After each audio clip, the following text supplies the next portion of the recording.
Well, good evening, everybody. It's the Cryptid Huntress. I'm Jessica Jones. Welcome into our show tonight.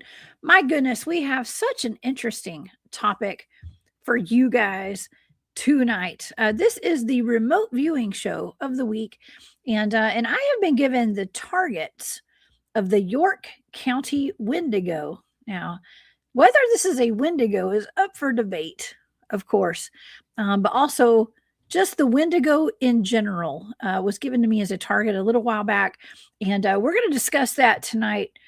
And I do have a good friend of mine. His name is Robby Raines. Y'all know Robby, and he's here in the studio with us tonight. And he is with the Nightmare Hunter podcast, and also he's an author, a researcher, and much more, and a police officer actually out of South Carolina, where York County is. He's only about an hour and a half from there, I think. So buckle up, y'all. This is going to be one wild rabbit hole we're going down tonight. And I hope you guys brought the popcorn. I really do.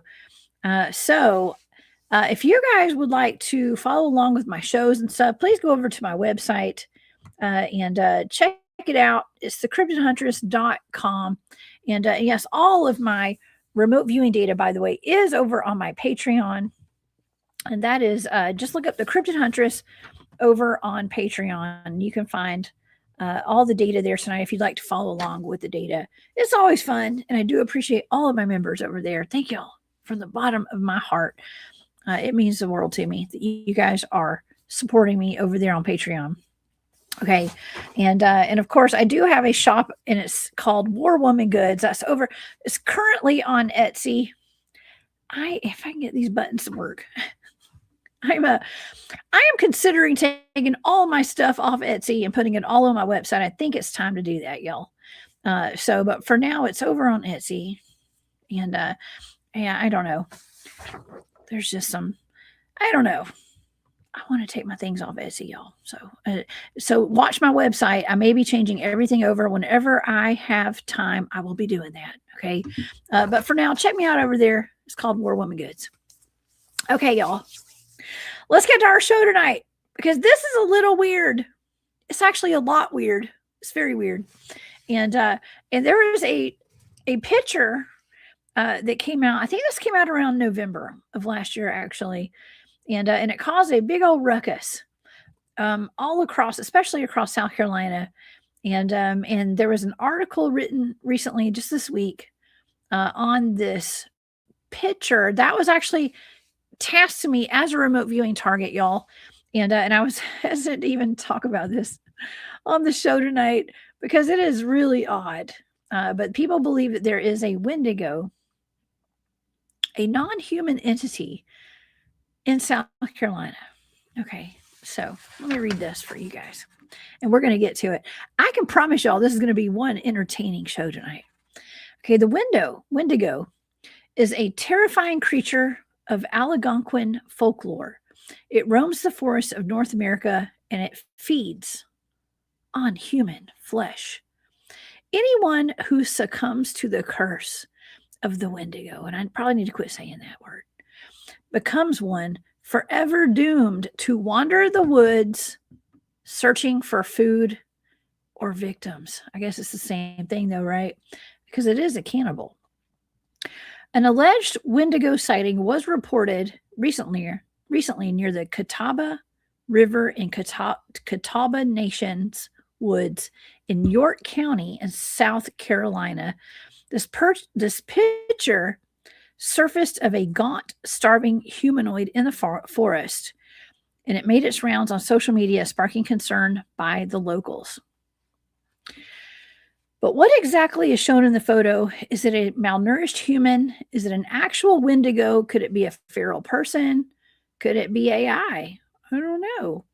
Or could it be something else? Well, of course, I was tasked with this photo, as a remote viewing target. And I have the data to discuss with you guys tonight. And of course, I have Robby Raines here in the studio with me tonight. And let me read Robby's bio. Okay. Robby has over 20 years of experience in law enforcement and he's developed a deep understanding of criminal behavior, search and rescue operations, tracking, defense tactics, investigations, and the complexities of human nature. His expertise in these fields and a lifelong fascination with regional folklore and cryptozoology have fueled his passion for storytelling. Drawing from real life experiences and local legends, he weaves gripping narratives that blend mystery, history, and the supernatural. And he brings forgotten tales to life through his books. And you guys, he has written so many books now. Y'all know Robby comes on the show. We're going to talk about his books tonight as well.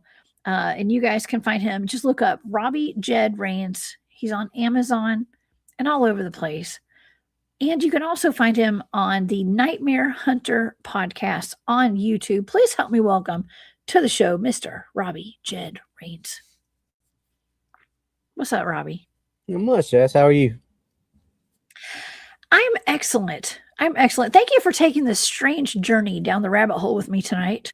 Won't be the first, and I'm sure it won't be the last that we've taken strange journeys down rabbit holes together. We take journeys down rabbit holes on the internet and in real life, don't we? I was about to say, I don't know that we've been together either in person or on the show that we haven't gone down a rabbit hole. I don't think we've just had a normal evening or show or no. It's always been wild and wacky, man, and I wouldn't change it for the world. I love it. And so I appreciate that. What have you been up to, Robby? What have you been up to since the last time you came on the show? Oh, yeah. Really just working and writing and, just trying to keep up with everything. Yeah. It's a full-time job and a full-time job. Yeah. What book are you on now? What number? I just released number 8. That's Wild Hunt Shadow Hunters Project Manticore, and that book is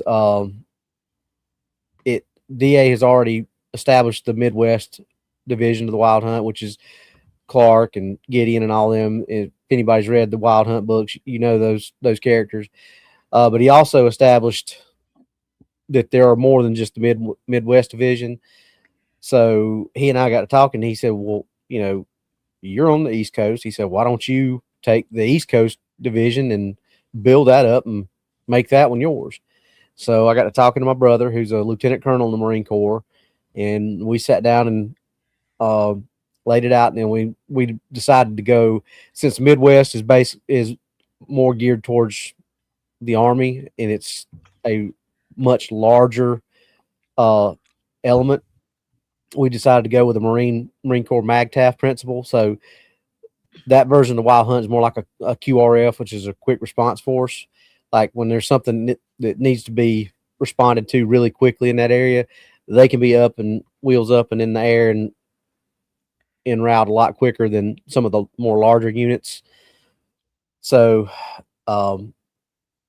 basically one of the main characters is based on my little brother. Then if you've read, I know you've read Silver Star, the first book, the main character, Rick, he's got 2 kids, Kurt and Tina, and they didn't get a big part in the first book. And I got raked over the coals by my kids because hey, he was in the hospital. He got attacked by a werewolf and his kids never even come. So I said, well, I didn't know y'all wanted to be part of the books. And they're both like, well, absolutely. So you didn't put your kid. You got to put your kids in the book, Robby. They were in there. They just didn't have any. They didn't have any significant parts other than Rick talking about them. So I got raked over the coals for that. So in Grail Avalon Rising, the second Grail book, they had a really big part in it. So for this one, for Project Manticore, Kurt, Rick's son, he's pretty much the main protagonist in this book. And then Tina, Rick's daughter, she's actually going to take his place in the Shadow Walkers, which is the Silver Star and Terror of the Wampus Cat and Creature Escape or Swamp, that series. She's going to take Rick's place in that and do a lot more of the local stuff or stuff just around this area, the smaller stuff. Kirk's going to be a part of the wild hunt on the East Coast side, and obviously Rick still oversees with the Grail unit, because he's pretty much in that unit now. So DA and I talked, we needed to have Gideon's bloodline spread around, and Gideon's bloodline. Yeah, and that's the main thing about it. So there's big fights brewing on everywhere, not just one fight. We're working towards a big Avengers Endgame style ending for all this. So we've got a lot of stuff we got to set up. So, man, I can appreciate that. That's pretty cool, Robby. I mean, if you guys are wondering why I'm always late to start my shows, I'm always catching up with my co-hosts and my guests before the shows. And Robby and I were catching up, and he was giving me the rundown of all of this before the show started, y'all. So I apologize if I'm a little bit late. But I love that, Robby, and thank you for including me in your second book. I believe that was your second, right? That you were in. Was it second or third? You were in the third. Yeah. I think you might have came. No, you were in the second and the third. Well, I'll be. You were introduced in the second, and then you were in the third too. So you'll be in that series. So when I pick that series back up, that's the series that Dr. Jessica Jones is involved in. Oh man, just don't kill me off, Robby. Don't kill me off in your book series, okay? Just kidding. I'm kidding. But that's awesome, Robby. I'm super proud of you. And and to the audience, you guys don't know, Robby and I have done some boots on the ground research together. We've had some really weird, wild, wacky times out in the woods together and stuff. And we've talked about it on the shows. If you guys want to go back and watch some of those old shows, there's a couple of them. Okay, there's plenty of them, right, Robby? Yeah, we've had some, pardon the pun, hairy situations. It's very hairy, for sure. Yeah, well, okay, Robby. So tonight we're taking a dive down the rabbit hole into South Carolinian, regions over there, where people have been up in arms over something that they're calling a Wendigo. In what is it, York County? York County. Now, how far now? You work in law enforcement. You are a police officer. Mm-hmm. Near, I'm going to say Auburn, Alabama. Pickens, South Carolina. Okay. Pickens, South Carolina. No, not Auburn. So it's Clemson. You're where Clemson is, right? Yeah, Clemson's in Pickens. Auburn. It's Clemson. Yeah, wrong Tigers. Wrong Tigers. I was thinking Alabama. You had the right mascot. Wrong. I was thinking Alabama, y'all. Y'all know I live right by Alabama. So Clemson Tigers. Okay. Yeah, Clemson is at the stadium, and most of the university is actually in Pickens County, the county I work in. Yeah. Okay. So that's amazing. All right. So but you were about an hour or so from York. About an hour and 37 minutes or so from the closest part of York County and York's a fairly decent sized county. I went to the academy with a couple guys from their sheriff's office, and they cover a pretty big area. Okay. Well, what do you know about that area? Because it seems as though there's what is it called? Let's see, the Catawba Indian Nation. Yeah, Indian Nation. That's one of the more well-known tribes. Obviously, Cherokee is in this area. Catawba is another one that's pretty well-known from this area. So there's actually I don't know if it's in York or if it's in Chester, but the Catawba Indian Reservation used to be in that or around that area. So okay. Well, I just pulled up some pictures of the Catawba people over in that area of South Carolina, and you can kind of see here. I think this is kind of a cool little map right here. It shows you. This is South Carolina. Now, I spent a lot of time mostly in North Carolina doing a lot of Bigfoot research and stuff. I've definitely spent some time in South Carolina. Robby, you guys have a lot of cryptids in South Carolina.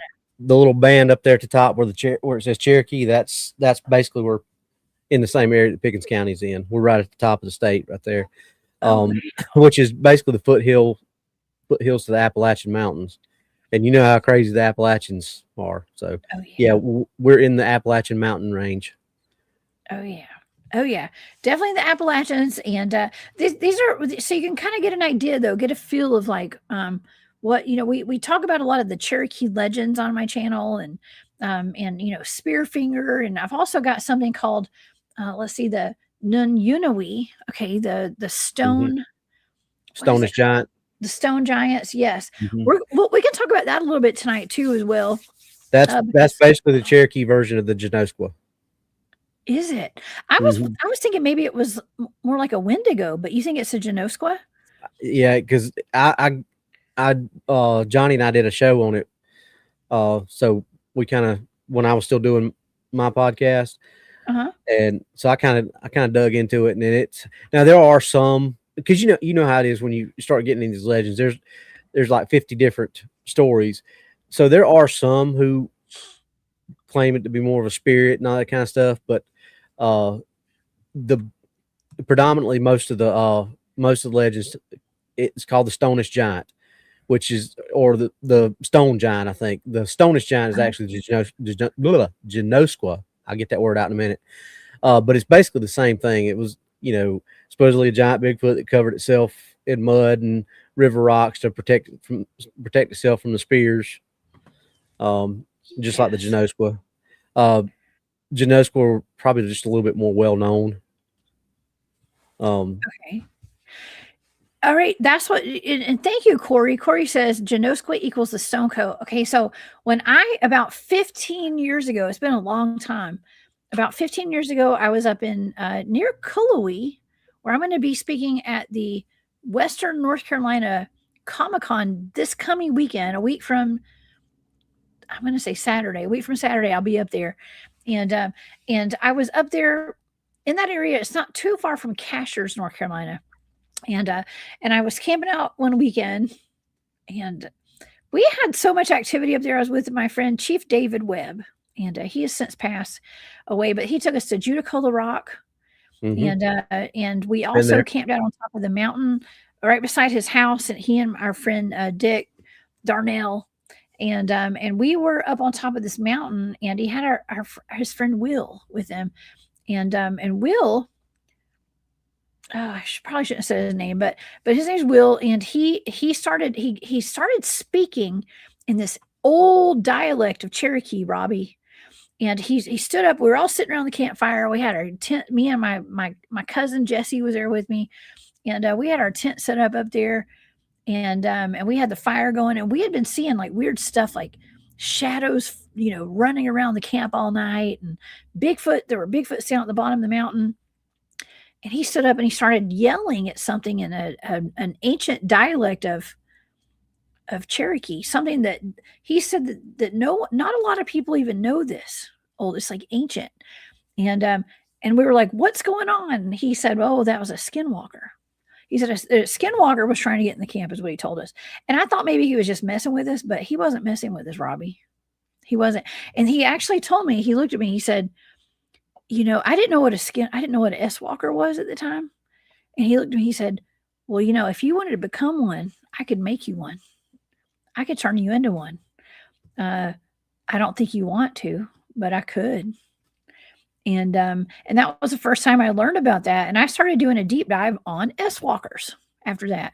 And it's kind of grimy, man. I'm just gonna say it's a Hmm. little grimy, isn't it?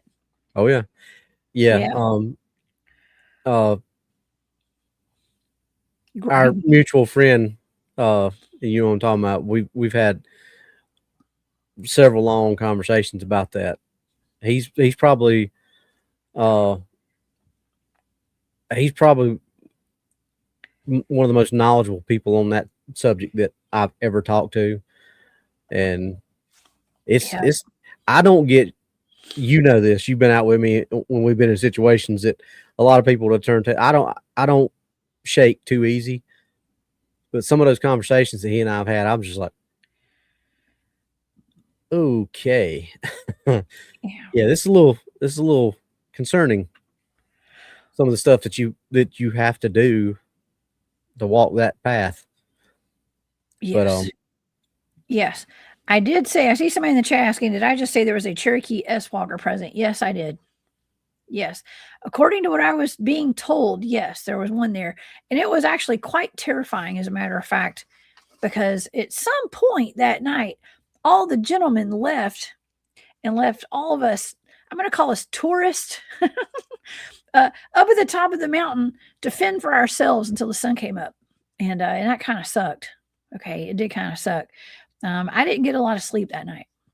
And it was on a super full moon. I remember there was a super moon that weekend, and we had just had the skyships over Cashers being called in by Chief David as well. So we had skyships, we had the UFOs flying overhead, and we had that going on, and we had something else that was like circling our camp all night. That was like a shadow. It was like, I think it was a witch of some sort. So yes, it was wild. But anyways, okay. But Cashers isn't too far. Matter of fact, from my dad's house, I can be in Cashers, and my dad's house is where that howl that we recorded is not far from his house. That what we think's a dog man or a werewolf or whatever that we played on our show, which I think I've sent it to you. Anyway, but from his house, I can be to Cashers in probably 20 minutes. oh really? Mm-hmm. Wow. Well, Cashers is not too far from Judicola Rock as well. Nope. And actually, Chief David told me, he said, well, he and his people come from the stars, and from the research that I've done, he took us to the local. It's like an art, a place where it's like an art co-op or something. I think is what they called it. I can't remember the name of it, but Will made totem poles. He would carve art and totem poles. And one of the totem poles, I think this is where I was going with the conversation. I get sidetracked. He had made a totem pole that had the stone witch on it. And we're talking about the stone coat witch is what he called it. And so we're talking about the stone, what was that? The stone man, I think is what we're going to talk about.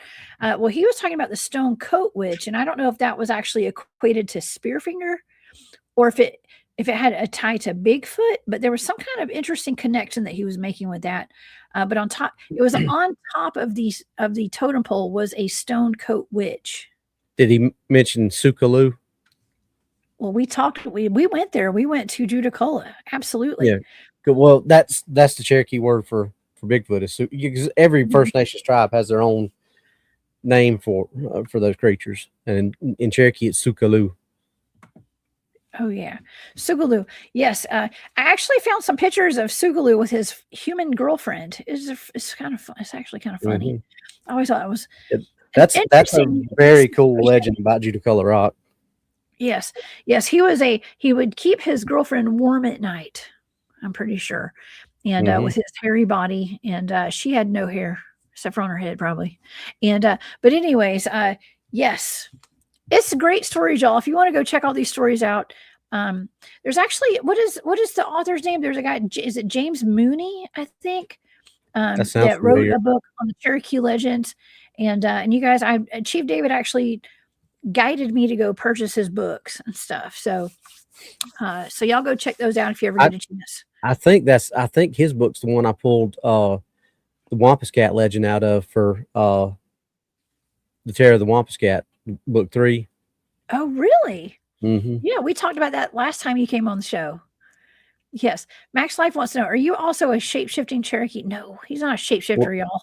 I'm part Cherokee, and in the book, Jed is a shapeshifter. So I guess if you want to connect those dots like that, then yes, but no.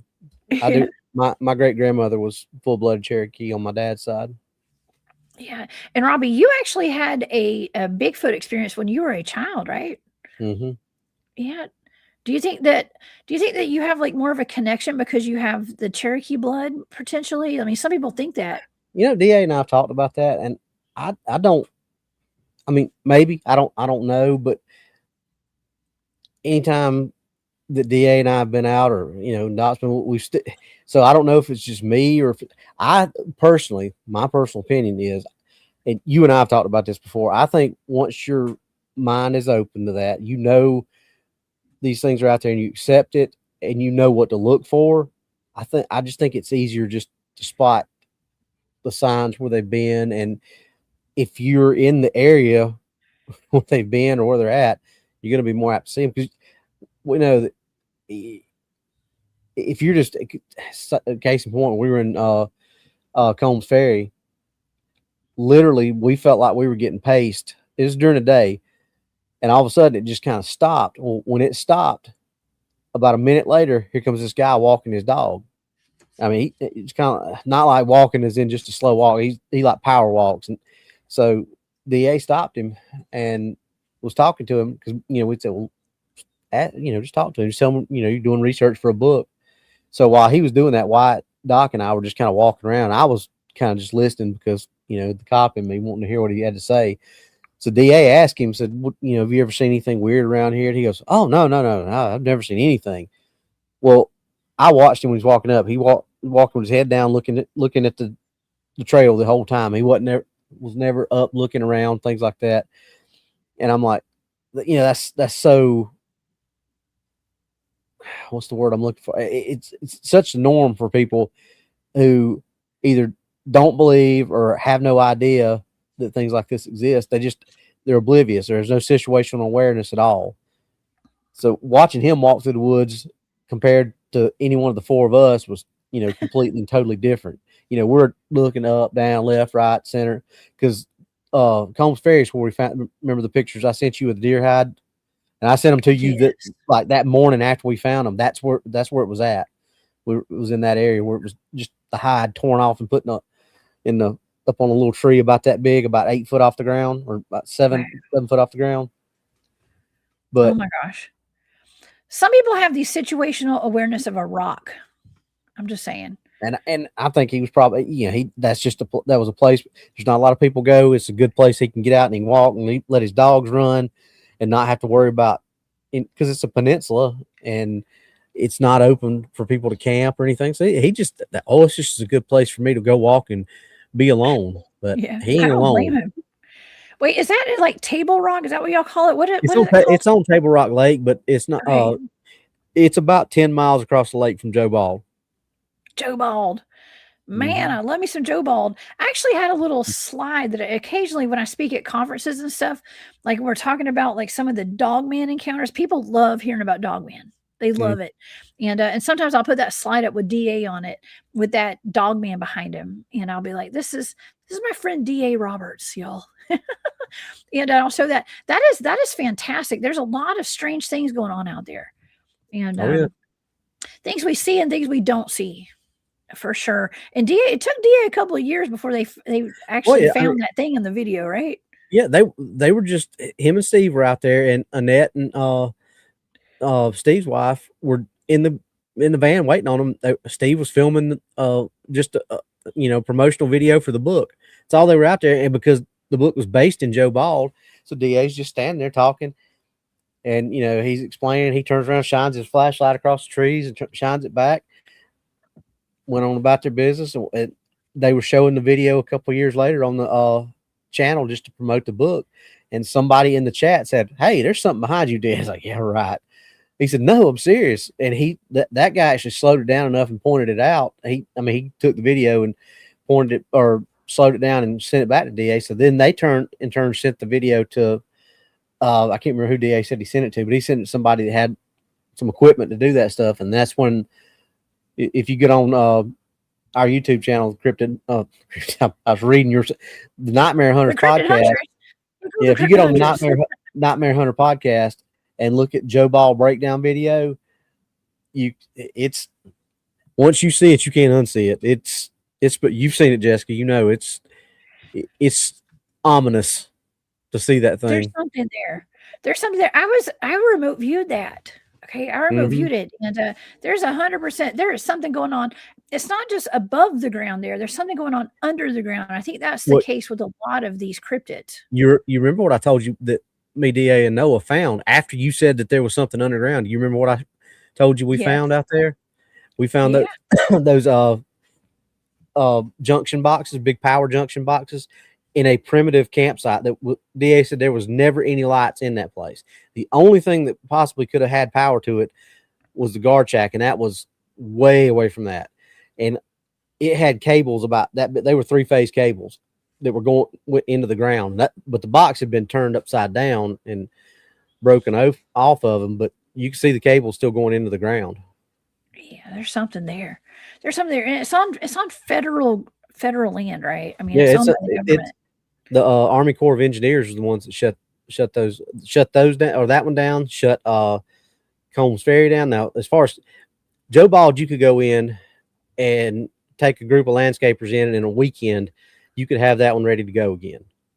Oh yeah, but Combs they won't do Ferry, that. Why are they not doing that, Robbie? Why will I they don't not know, bring people back over there? because that land around that lake is a premium. I mean, they could make some money off that place.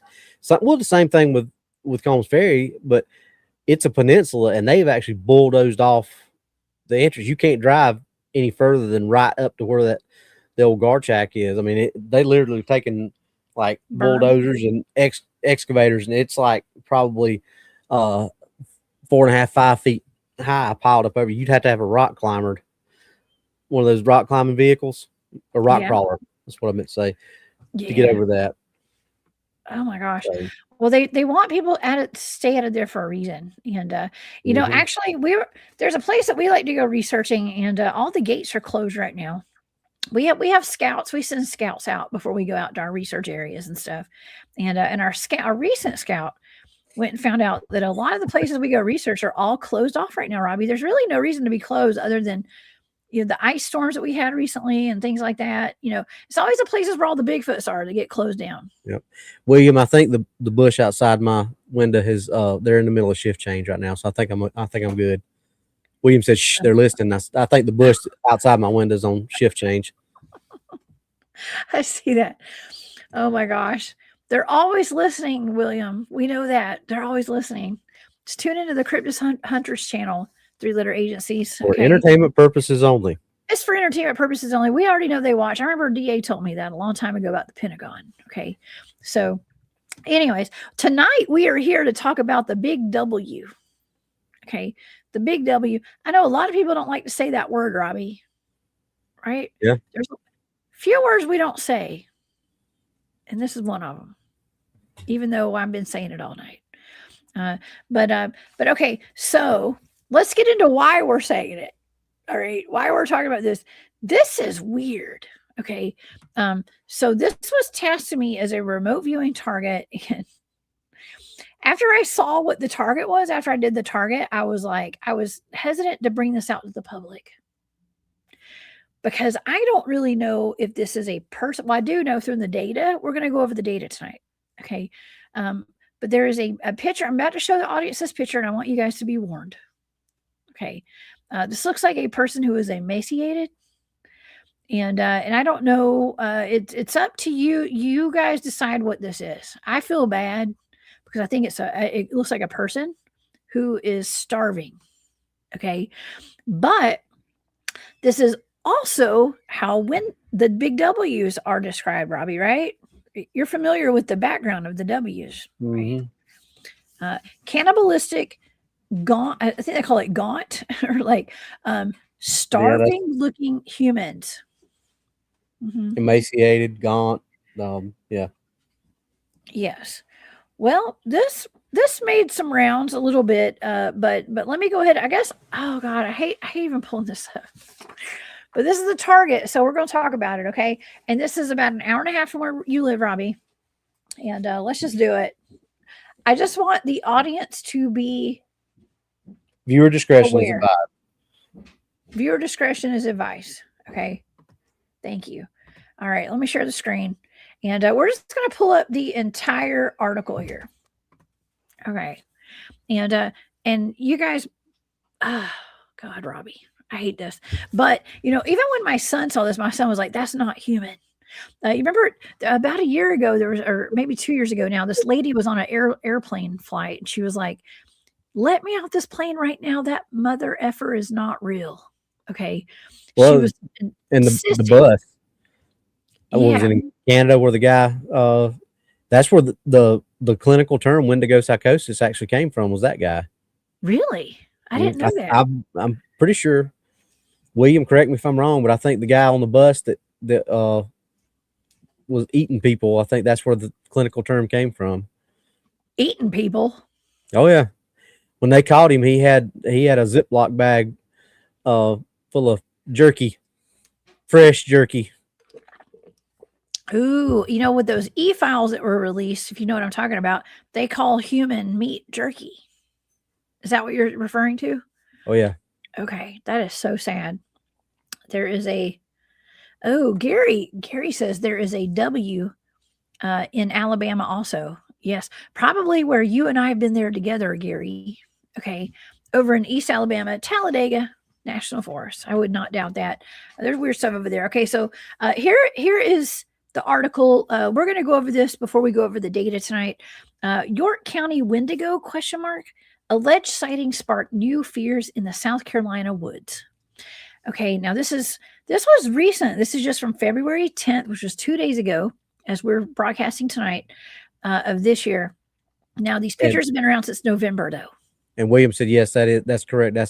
That case was where he did a show on it. He said that's where where the clinical term Wendigo psychosis came from. Wow, I did not know that. I learned something every day. Okay, something new. All right, prepare yourselves, everybody. Okay, this is what they're talking about right here. Now, this breaks my heart, Robby. It really does. It breaks my heart to see this. I don't like seeing, if this is a human, I don't like seeing a human in distress. Okay. And we're only going to show this briefly because I don't want to keep this on the screen very long, but this is what they're talking about. I mean, this is really sad. Whatever we're looking at here, it says an alleged Wendigo sighting near Catawba River in Catawba Nation Woods. Okay. Let's scroll down. York County. Let me just read this so the podcasting people can hear what we're talking about. York County is stirring with chilling reports of a creature long dismissed as a campfire myth. New sightings near Rock Hill. Now, my good friend Terry Wendell has a group called Rock Hill Bigfoot. He lives in Rock Hill, and he and I go Bigfooting together occasionally. So new sightings near Rock Hill have revived talk of the region's most unsettling forest legend, a gaunt, starving humanoid known in Appalachian folklore as a Wendigo. Although it originates in Algonquin stories from the far north, the spirit drifted southward centuries ago as tribes migrated and European settlers pushed into the Carolinas. By the 1800s, it had fused with York County's own Cherokee-rooted horrors, Spearfinger, Ravenmocker, and the Stone Man. Now, we just talked about the Stonecoat Giant, or the Stonecoat Witch, actually. And we'll get into the Stone Man in just a minute. I've got another article to pull up for you guys. And it's becoming a symbol of winter, hunger, deep woods, and desperate isolation. And it says, now as temperatures drop and the nights lengthen, the stories are back. A viral video and a terrifying new claim. In a recent incident that surfaced in November 2025, a video about a Big W attack was posted that has now gained 140,000 views. It was like a man screaming in hunger, and I knew it was watching. And there's other reports of, if you guys will remember, back in 2024 in December, there was that video of Robby. Remember the video? It looked like you did a breakdown on it on y'all's channel over at the Nightmare Hunter podcast. Mm-hmm. I did a breakdown of it on my channel at some point, but there was something jumping in the trees. Yeah, the one that was invisible, breaking tree limbs and things like that. Yeah. Yes. Let me see if I can play this. Oh my God. Oh my God. Yeah, here, we'll play a little bit of it. Actually, let me mute that. We'll mute that. And I hope you can hear this. It sounds like I said I was going to mute it. Fighting in the tree. They're breaking limbs bigger around than me. Yeah. I don't know how close this was from where the Big W was, but it's in South Carolina. And Robby, what did y'all decide on this? What do you think this was? In our opinion, because we kind of slowed some of the video down. It looks like there's some down on the ground too. We think those may have been like juveniles. I've never seen anything like jumping around in the trees. Because there's absolutely no mechanical sounds. You can't see, and DA went through it and watched the video frame by frame very slowly. You can't see any kind of cables or ropes or anything that you would be able to see. The way those limbs break are not deadfall. It's not natural. They don't fall straight down. They snap back like something's pulling on them. in my honest, humble, Say like that right time there. I come over here. Yeah. It just, And the first time, I think that was a bunch of some type of Bigfoot creatures up in those trees, causing some damage. It was something. It was definitely something. That was a really interesting account. Whatever's in their trees, it was freaking the people out who lived there. And I Mhm. seriously doubt it was a human. It would definitely wasn't humans doing Well, that. we had people in there saying, "Well, it was probably just a logging crew for the apartment complex pruning trees, like At night? 11 o'clock at night." Yeah, And that, you can't hear any car sound, so it's not close enough to the road to where, or it was so late at night, and the area is just quiet because there's no mechanical sounds at all. You don't hear any vehicles in the audio, and huh. there's clear audio because you can hear him talk. So Wow. Well, that is wild. Well, that is wild. Well, that's okay. So, and also, and here's that. I'm going to go ahead and take this down. I'm going to stop sharing because I feel bad because to me, that could very easily be a human man. It could be somebody who was wandered off, starving to death. Okay, and we just don't. I want to try to be as respectful as possible in case that is a person. Okay, an actual human. Although, if you saw the arms and the hands and stuff, like the fingers are very long yeah, on him. abnormally Uh, long. Abnormally long. Yes, 100%. Definitely abnormally long. The arms are abnormally long and all that. So, and he's very tall. Also didn't see any clothing on him at all. So, and I zoomed in. I did not want to zoom in, but I zoomed in. Okay. I don't like zooming in on naked men's booties. Okay, but I did. All right. For entertainment and educational purposes only, I zoomed in, y'all. And I don't think he had any pants on. So, but anyways, I saw it from the back. Thank God. All right. But anyways, well, let's talk about this a little bit. Because the way that the big W's are described, they're cannibals. Okay, and they're constantly searching for somebody to eat. It's almost like a cautionary tale of like, you better live your life right, or else you're going to end up being punished in the afterlife and forevermore as being an immortal, basically like a cannibal. Okay, and that sucks. Actually, they've been portrayed in a lot of TV shows, and one of my favorite shows was Game of Thrones. I think it was on HBO, and they had the White Walkers. You remember that? Did you Yep. watch Game of Thrones? Yep. Watched all the way up until the disappointing. It's a very Season 8. disappointing end. Yes. Let's see if I've got the White Walkers. Let's pull this up. We'll just show the audience. There's actually some very interesting pictures here of some White Walkers who look a lot like what a big W would be described as being. I mean, look at this. I mean, that right there. And this one has hair. Okay. And another thing, Robby, is we've been getting a lot of reports of pale crawlers lately. And we've had that case out of North Carolina where that guy was on the phone with 911. When And the thing jumped in the back of the truck. yes. And so there's all sorts of, I mean, what do you think that there's just an uptick in these sightings, or do you think they've always been around, or what is your opinion on all this? Well, without getting too far into spiritual type thing, I think things are shifting. Let's just put it that way. I think they've always been there, but things are shifting into another gear. Yeah. William and I've talked about this too, and I think he feels the same way I do. That things like that, you're going to. That's all you're going to do is see more and more stuff like this. And I personally, I think that there's a connection between Wendigo and rakes and pale crawlers and things like that. I think they're probably all around the same type of thing. And yeah, me too. I think so too. And so I'm pulling up some pictures. This is like from a DuckDuckGo search, y'all. And anybody can go search this. I just typed in, I think it was Wendigo or pill. I think that I personally think that there may be a link between pill crawlers and Wendigos, the big W's. But a lot of people believe they're completely different, and they could be. However, and I've actually got the history behind how they've been classified, and like there are movies, playwrights have like written stuff to kind of make them change over the past couple of decades, right? Mhm. And let's see. Hold on, I can go down the list real quick, because they used to have horns, right? They had some people would classify them as like having a skull over them, like almost looking like they had antlers and stuff.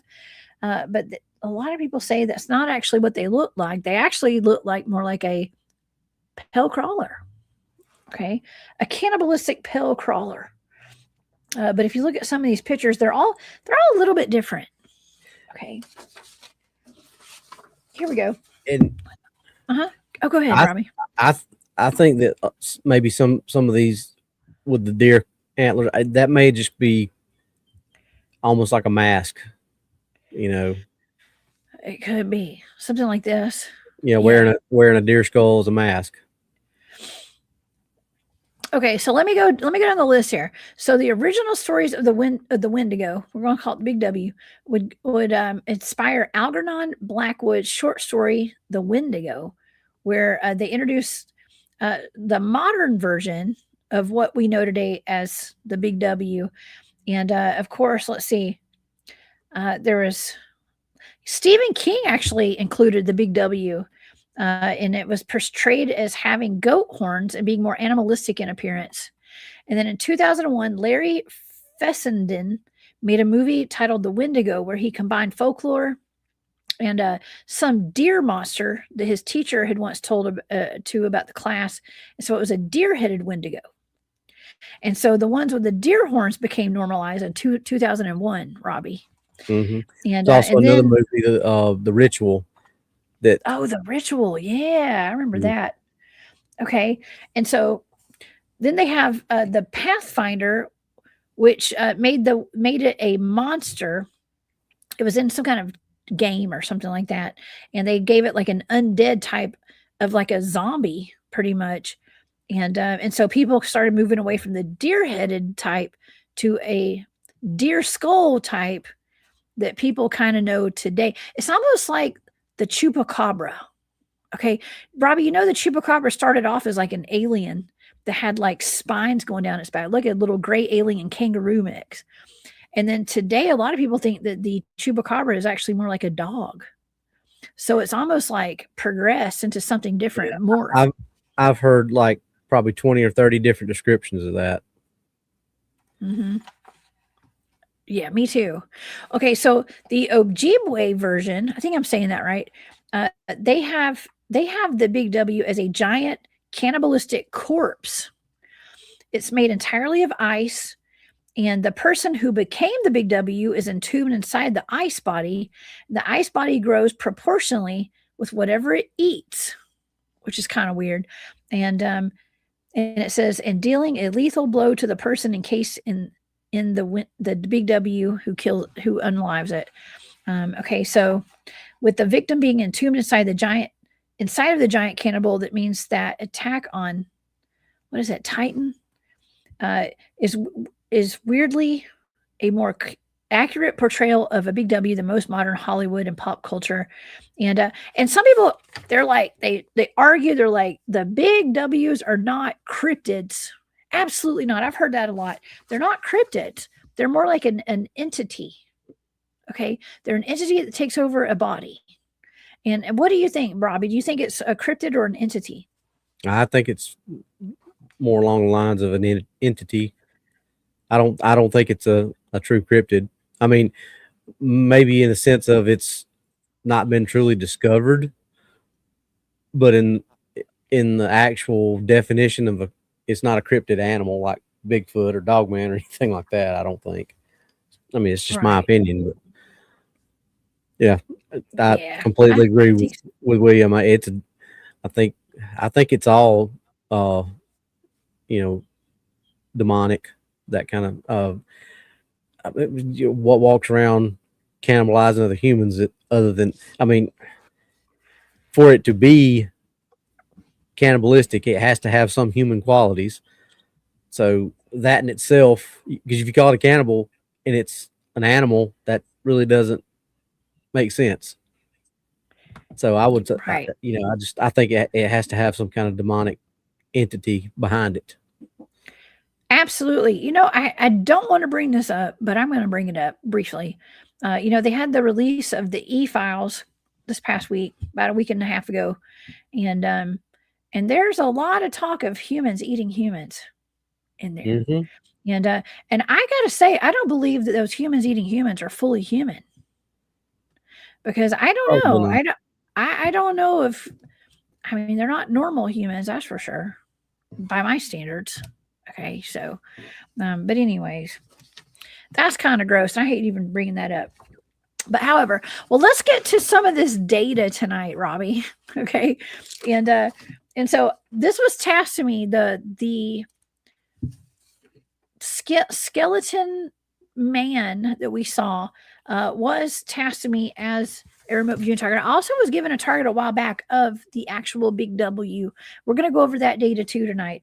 And either I may leave you with more questions and answers tonight, y'all. But at least we've got something to talk about. Okay.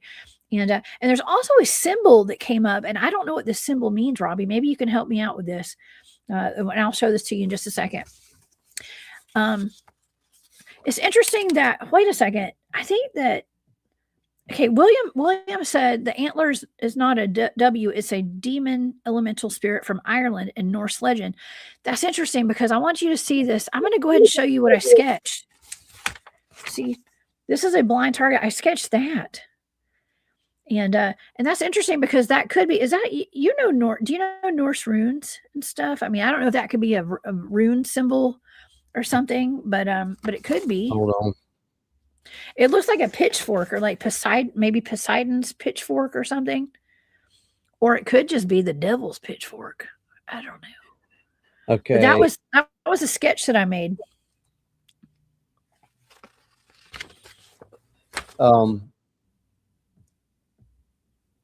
That's the Norse symbol rune for X. What is, oh my gosh, that's what I drew right here. That was my drawing for this. Oh my gosh, that looks very, very similar. Yep. So X. Okay, well, let's get into the data. Okay, and let's see here.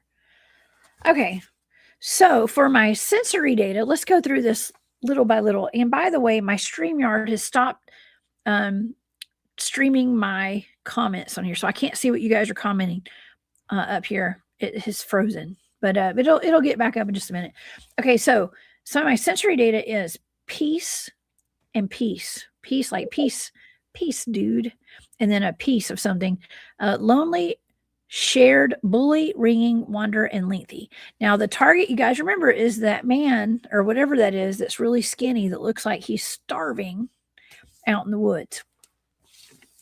Okay, so my analytic overlay includes wonder, like WONDER, and wander, beeline, scattered out, lengthy stay, sanitized, mixed emotions, bleak future, deathbed confession, end of violence, stop the violence, handicapped, and maimed were two things on there.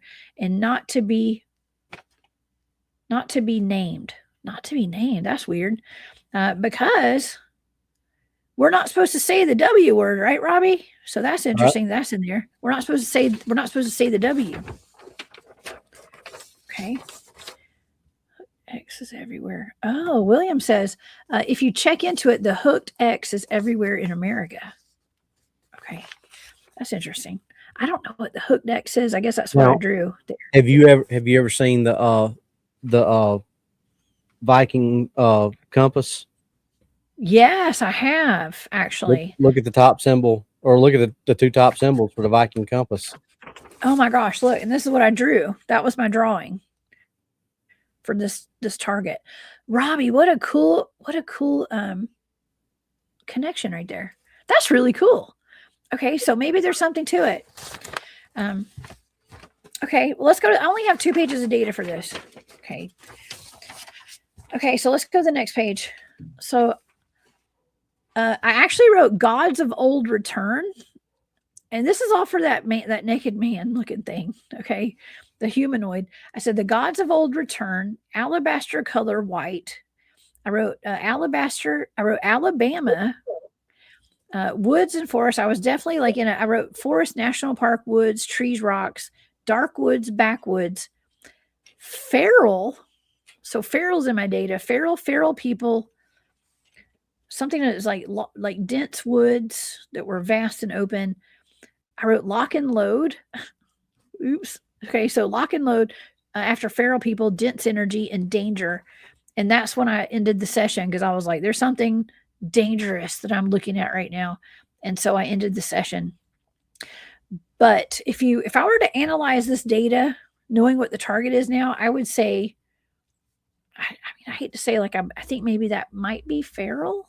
Maybe he's a feral person because feral is actually in my data. For that, but I don't know, Robby. What do you think when you saw that picture for the first time? What were your first thoughts? As bad as to say, the very first thought that run through my mind was AI, because you've got to think that nowadays with the way things are. But then as I got looking at it, I don't think it's just a human out there that's emaciated, that's wandered around. It just, like we talked about, if you look at the arms and how much longer they are, and the hands and the fingers, I think there's something to it. I mean, I guess so. I mean, listen, so I ran through every place that this place was posted on Facebook and online, and it was never debunked. Okay. I did some deep digging today before the show. Okay. And I couldn't find where that thing had been debunked anywhere. Okay. And I would tell the audience if I'd found that had been debunked.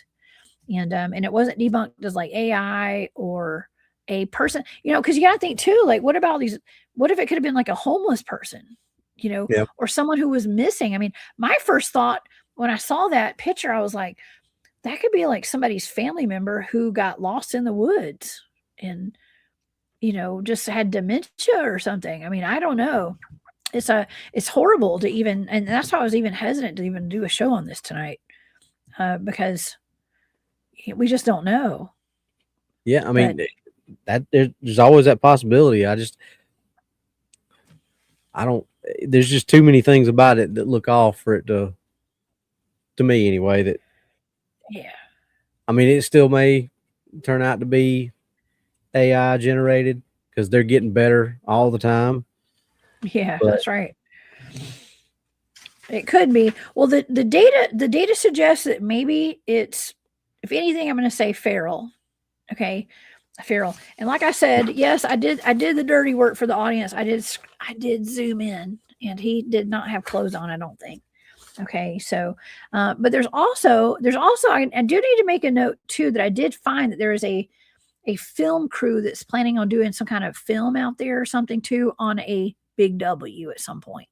And so I don't know if they're going to go try to document this or something, but we have to be careful because we don't want to exploit anyone who's having health concerns out there. Okay.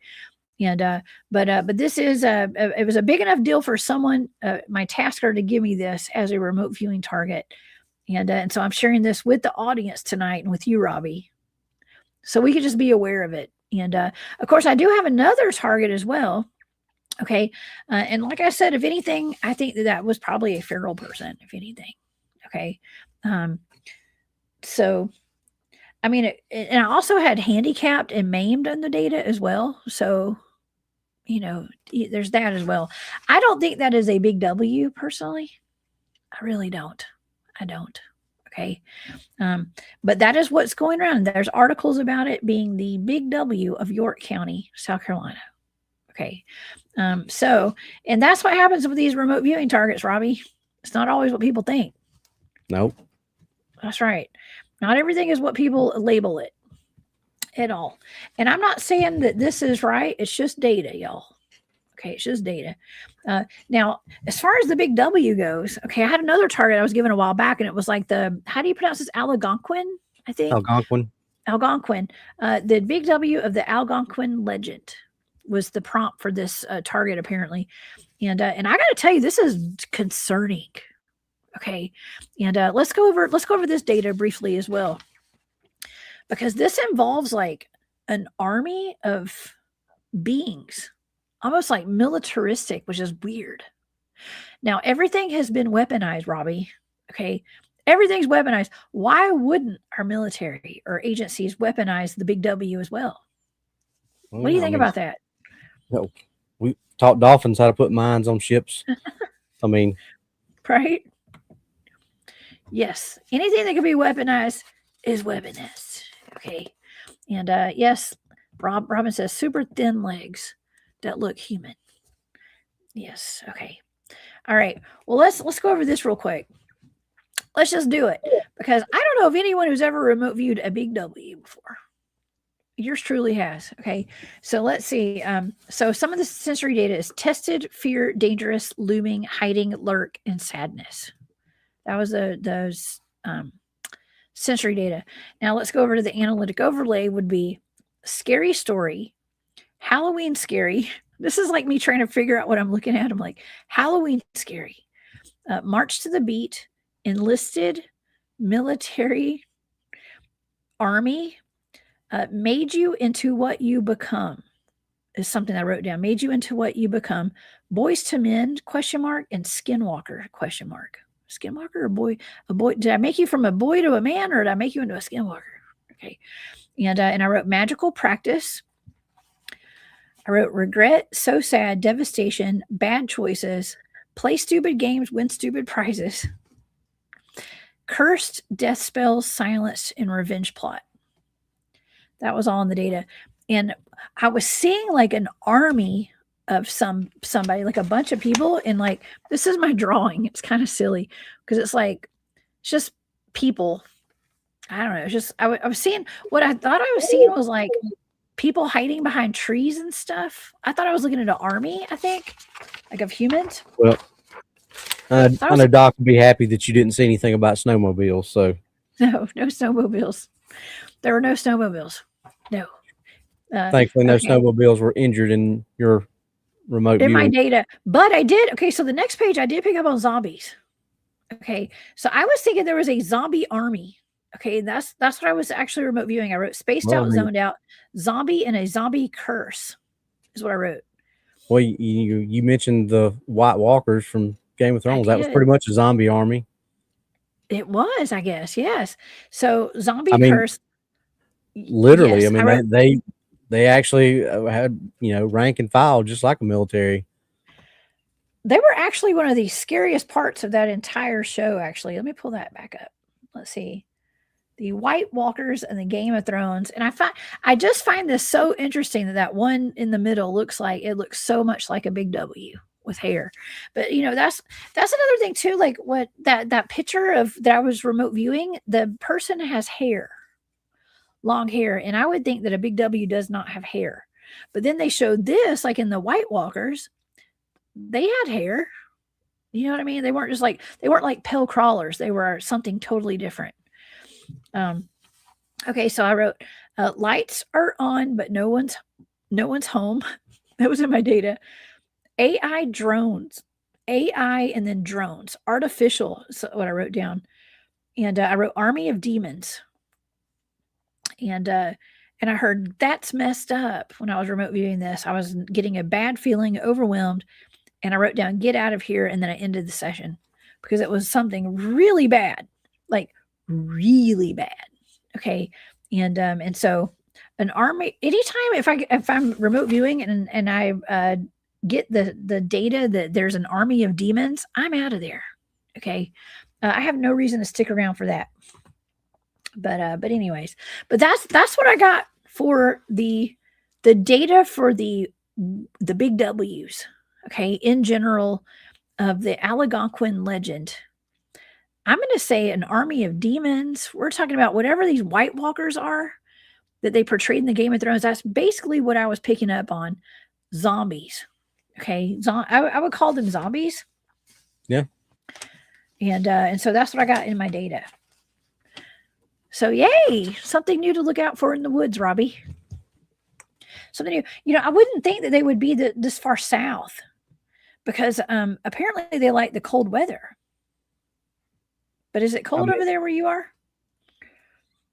It has been. Yeah. We got down into the teens last week. Yeah. It was cold here too. Yes, it was. I actually put plastic over the windows. That was how cold it was for like a week there. It was really cold. We're not used to this cold weather in Georgia. So, but yeah. Anyways, do you want to look up the Stone Man? I've got this to pull up tonight, actually. Yeah. Let's look up the Stone Man. Let's look up the legend of the Stone Man. And I guess, I remember Will and David talking to me about the Stone Coat Giants. And I believe those were actually Bigfoots. I think those were Bigfoots. I think that's where they would like get mud and the mud would harden on their body so that the arrows couldn't pierce through their skin. Yep. If I'm not mistaken. So and they would stick river rocks. They used tree sap, mud, things like that to get those round river rocks to stick in their fur. Yes. Okay. Well, let's look at this. And this is actually from that Cherokee legend book that I have. I think it's by, I want to say James Mooney, if I'm not mistaken. Let me see, maybe down here at the bottom. James Mooney, 1900, y'all. Okay. A Cherokee legend, James Mooney. All right. Let me read some of this. So this is about the Stone Man. And they're talking about once when all the people of the settlement were out in the mountains on a great hunt, one man who had gone on ahead climbed on the top of a high ridge and found a large river on the other side. While he was looking across, he saw an old man walking about on the opposite ridge with a cane that seemed to be made of some bright shining rock. Now, Robby, I think that could have been a crystal maybe, but I'm not sure. The hunter watched and saw that every little while the old man would point his cane in a certain direction, then draw it back and smelled the end of it. At last, he pointed it in the direction of the hunting camp on the other side of the mountain. And this time, when he drew back the staff, he sniffed it several times as if it smelled really good, and then started along the ridge towards the camp. He moved very slowly with the help of the cane until he reached the end of the ridge, when he threw the cane out into the air, and it became a bridge, a shining rock stretching across the river. After he had crossed upon the bridge, it became a cane again, and the old man picked it up and started over the mountain toward the camp. The hunter was frightened. He felt sure that it meant mischief, so he hurried on down the mountain and took the shortest trail back to camp to get there before the old man. When he got there, he told a story to the medicine man, and the old man was a wicked cannibal monster named Noon Unawi, dressed in stone, who lived in that part of the country and was always going out around the mountain looking for some hunter to unalive and eat.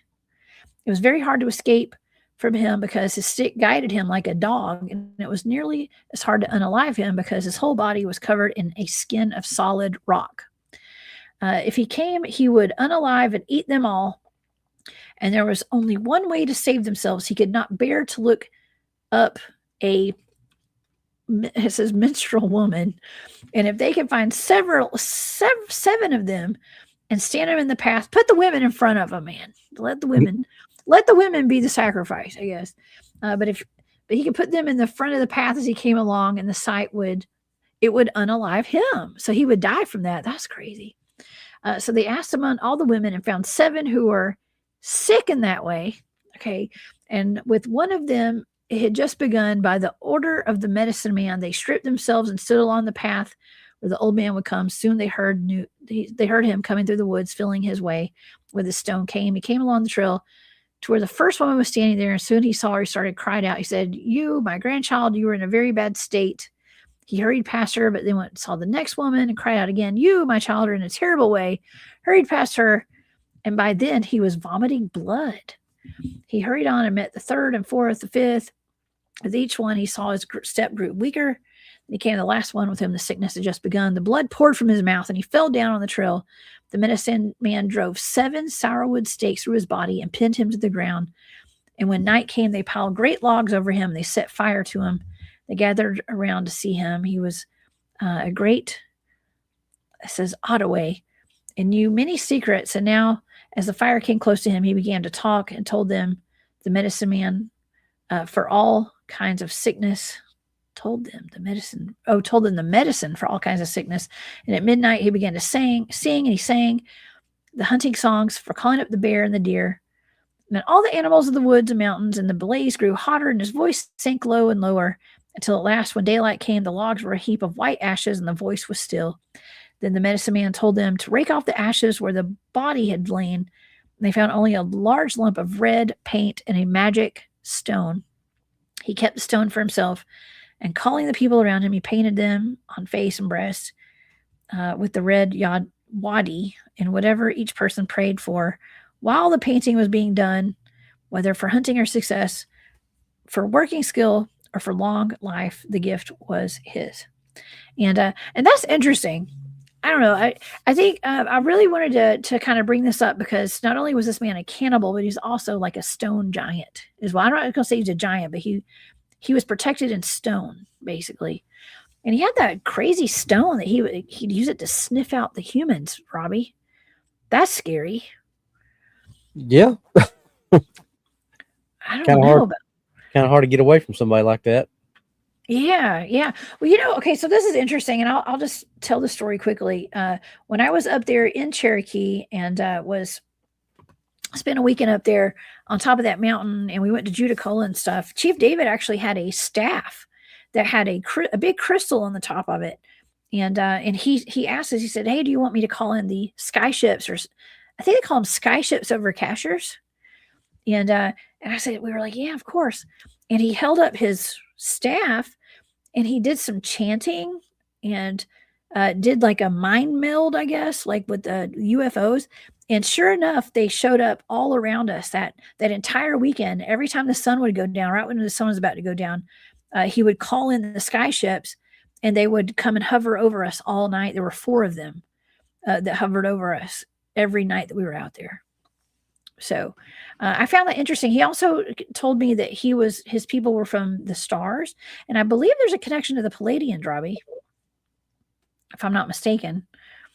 I don't know. Do you know anything about that? I mean, I've heard stuff, but that's not my wheelhouse. So yeah, mine either. I don't want to speak on something I have no clue about. I know, me like neither. I said, I've heard of it, but I don't know enough about it to do it any justice. Yes.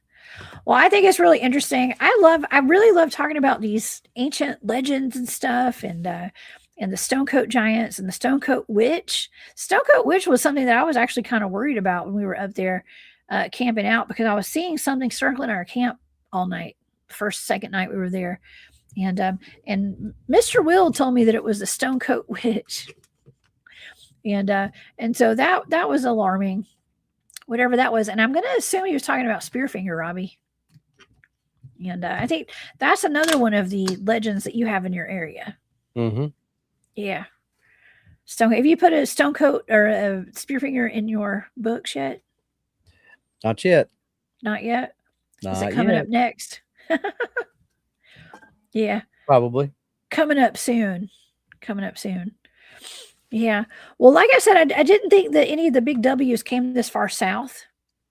But as we're seeing, I'm feeling like the veil has lifted, and there's so many things here. You know, we hear about the big W's in Maine and like up in New England, I think, more than we would hear about them down here. So I don't know. Overall, what do you think? Do you think that do you think that was a big W, or do you think that was a human?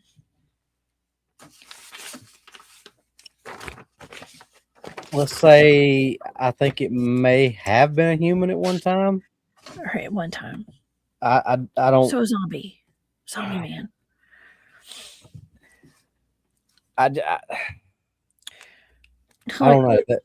That's one of those. It's kind of hard to.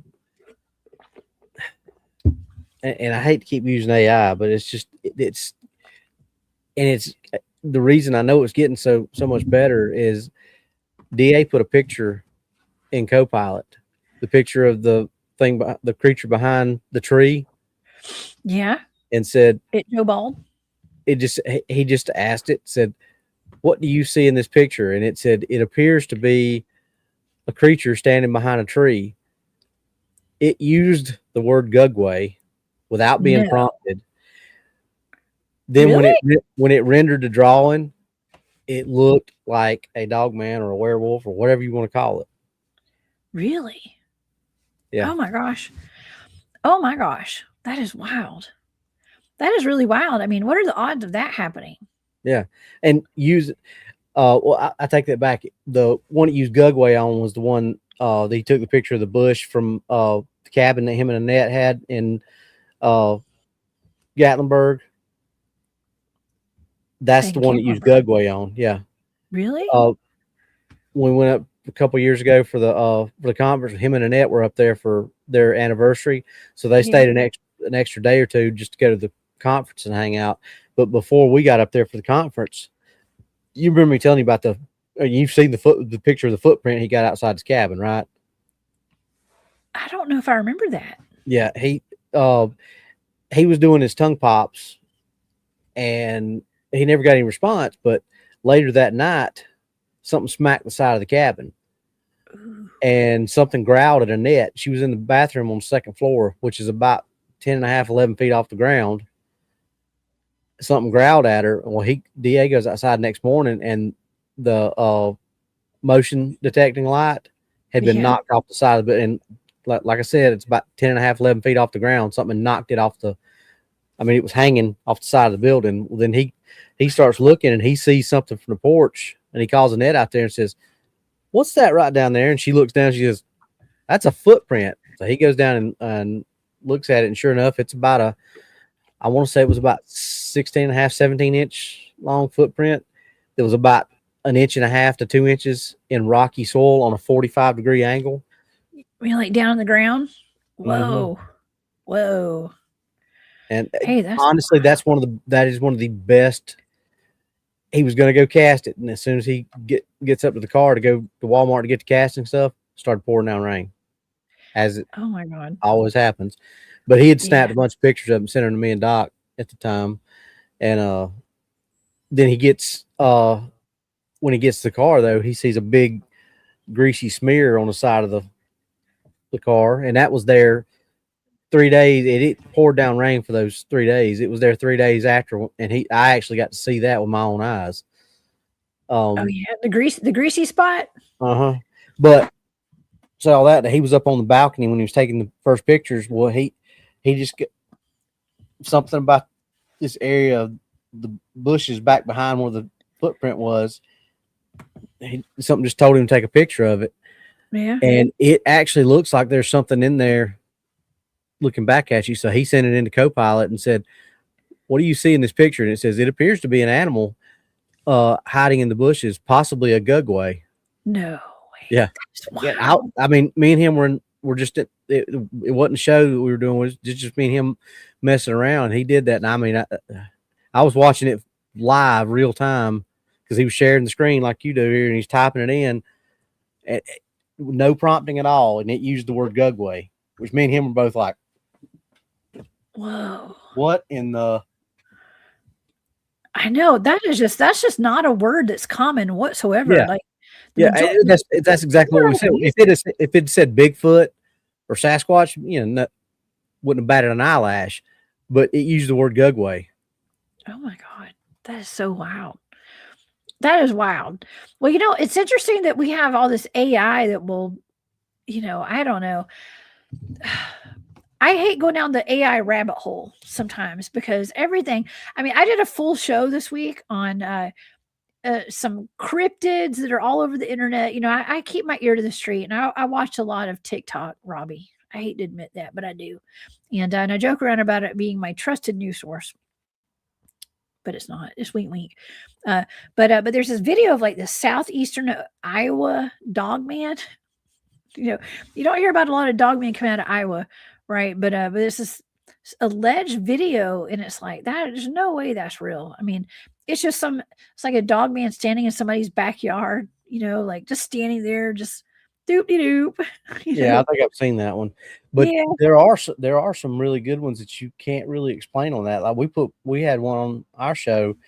I don't know if you've seen it or not, but it's like people had the game camera up in front of their tent to, like, if anything come up on their tents, they could see it there, and all of a sudden you see these two red eyes come out behind the tent, and they're probably about 4.5 feet above the top of the tent. I mean, but it's AI. No, I don't think it is. I think it moves way too fluid, and it looks way too good to be AI. Yeah, Robbie, I feel like there's just this weird like mesh right now between like what's real and what's AI, and like it's almost like we just don't know, because we know there's real videos, there's real pictures of actual cryptids out there, and it's like, well, now what do we do? It's like, I don't know. I tell my audience a lot of times, it's like, well, let's just we know that these things exist, but I can't guarantee you these videos are real. You know what I mean? And so we have to go with our gut at some point. Mm-hmm. As far as observers go, like of us observing these things, we have to go with our gut, because our eyes will deceive us. And people will go out of their way to deceive us, and that's been the case for a long time. But I don't know. I just realized a while ago, Robbie, that I am drinking out of I'm not advertising, but this is a Wendy's cup, and I'm thinking Wendigo. Drinking a Wendigo. When I saw you pull it up the first time you pulled it up, I was like, oh my God, kind of on the nose. Oh man, I'm just drinking out of my Wendigos. Y'all will never look at that place the same again. Okay. Not saying it's cannibalistic. There is these rumors going around that some of the fast food might have human meat in the burgers. I don't know. Mm-hmm. This is for entertainment purposes only. Oh, the thing with McDonald's is really hitting mainstream now. Is it? Mm-hmm. Well, that's probably with the e-files that are coming out. Yeah. Stuff. All those files that have been circulating now, the thousands of documents that are out there. It is absolutely heartbreaking. But it's stuff that we've known about for a long time. I've been following this for almost 10 years now. Seems like back when we were all, we were told about this stuff, and our loved ones, our friends, thought we were crazy when we were talking about it. But I guess it's part of the slow drip process, where some of us had to see it and then talk about it, so that the rest of the public, we could help the rest of the people wake up to it, 5-10 years from then. I guess. My sister sent me a meme the other day, and it said, and it was like these two guys looking at each other and said, when you find out that your crazy sister was right about everything all along. But yeah, I think that I'm very careful about eating fast food now, especially when it comes to the burgers. I think we all should be. I'm just saying. Thank you, Larry Joe. Larry Joe says, great show. Thank you, Larry Joe. It's good to see you here. Be careful what you eat, y'all. Okay? Just be careful what you eat. Yes, I do have a big old cup. I'm going to tell y'all why I went there. Okay? I didn't go to get a burger. I went to go get my dog chicken nuggies. She loves chicken nuggies, Robbie. And I got me a tea while I was there. Okay? So, but anyways, yes. Wendigo. So are these Wendigos? Are they Wendigos, or they just need a Wendy's burger? They need to go to Wendy's. Somebody put a minute ago, put a comment, Wendy's to go. Wendy's to go. Yes. I'm making a list of all these companies that need to sponsor me one day. Okay. And for all of our Bigfooting stuff. And yes, I will. I've got a list. DG is on the top of that list, y'all. Okay. And now we've just added another one.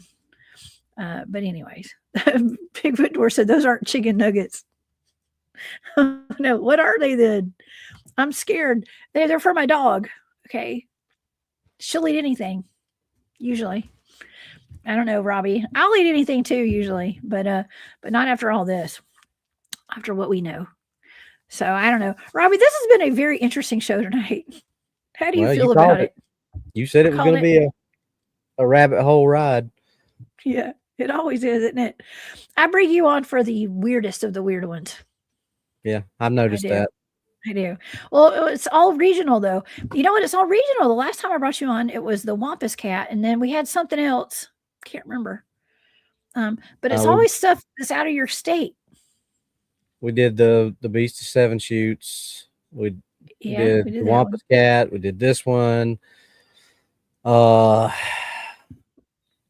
We've done werewolves before. I Yeah. can't remember what all we've done. We We've did done was it the Beast of Bladenboro or yes. Oh, the one out of North Carolina. North Carolina? Yeah, we've done did that one. Were you on here with me? We did the Brenda Hamilton case. I don't know if you were on here with me for that That's one. the one that got jumped on from above, right?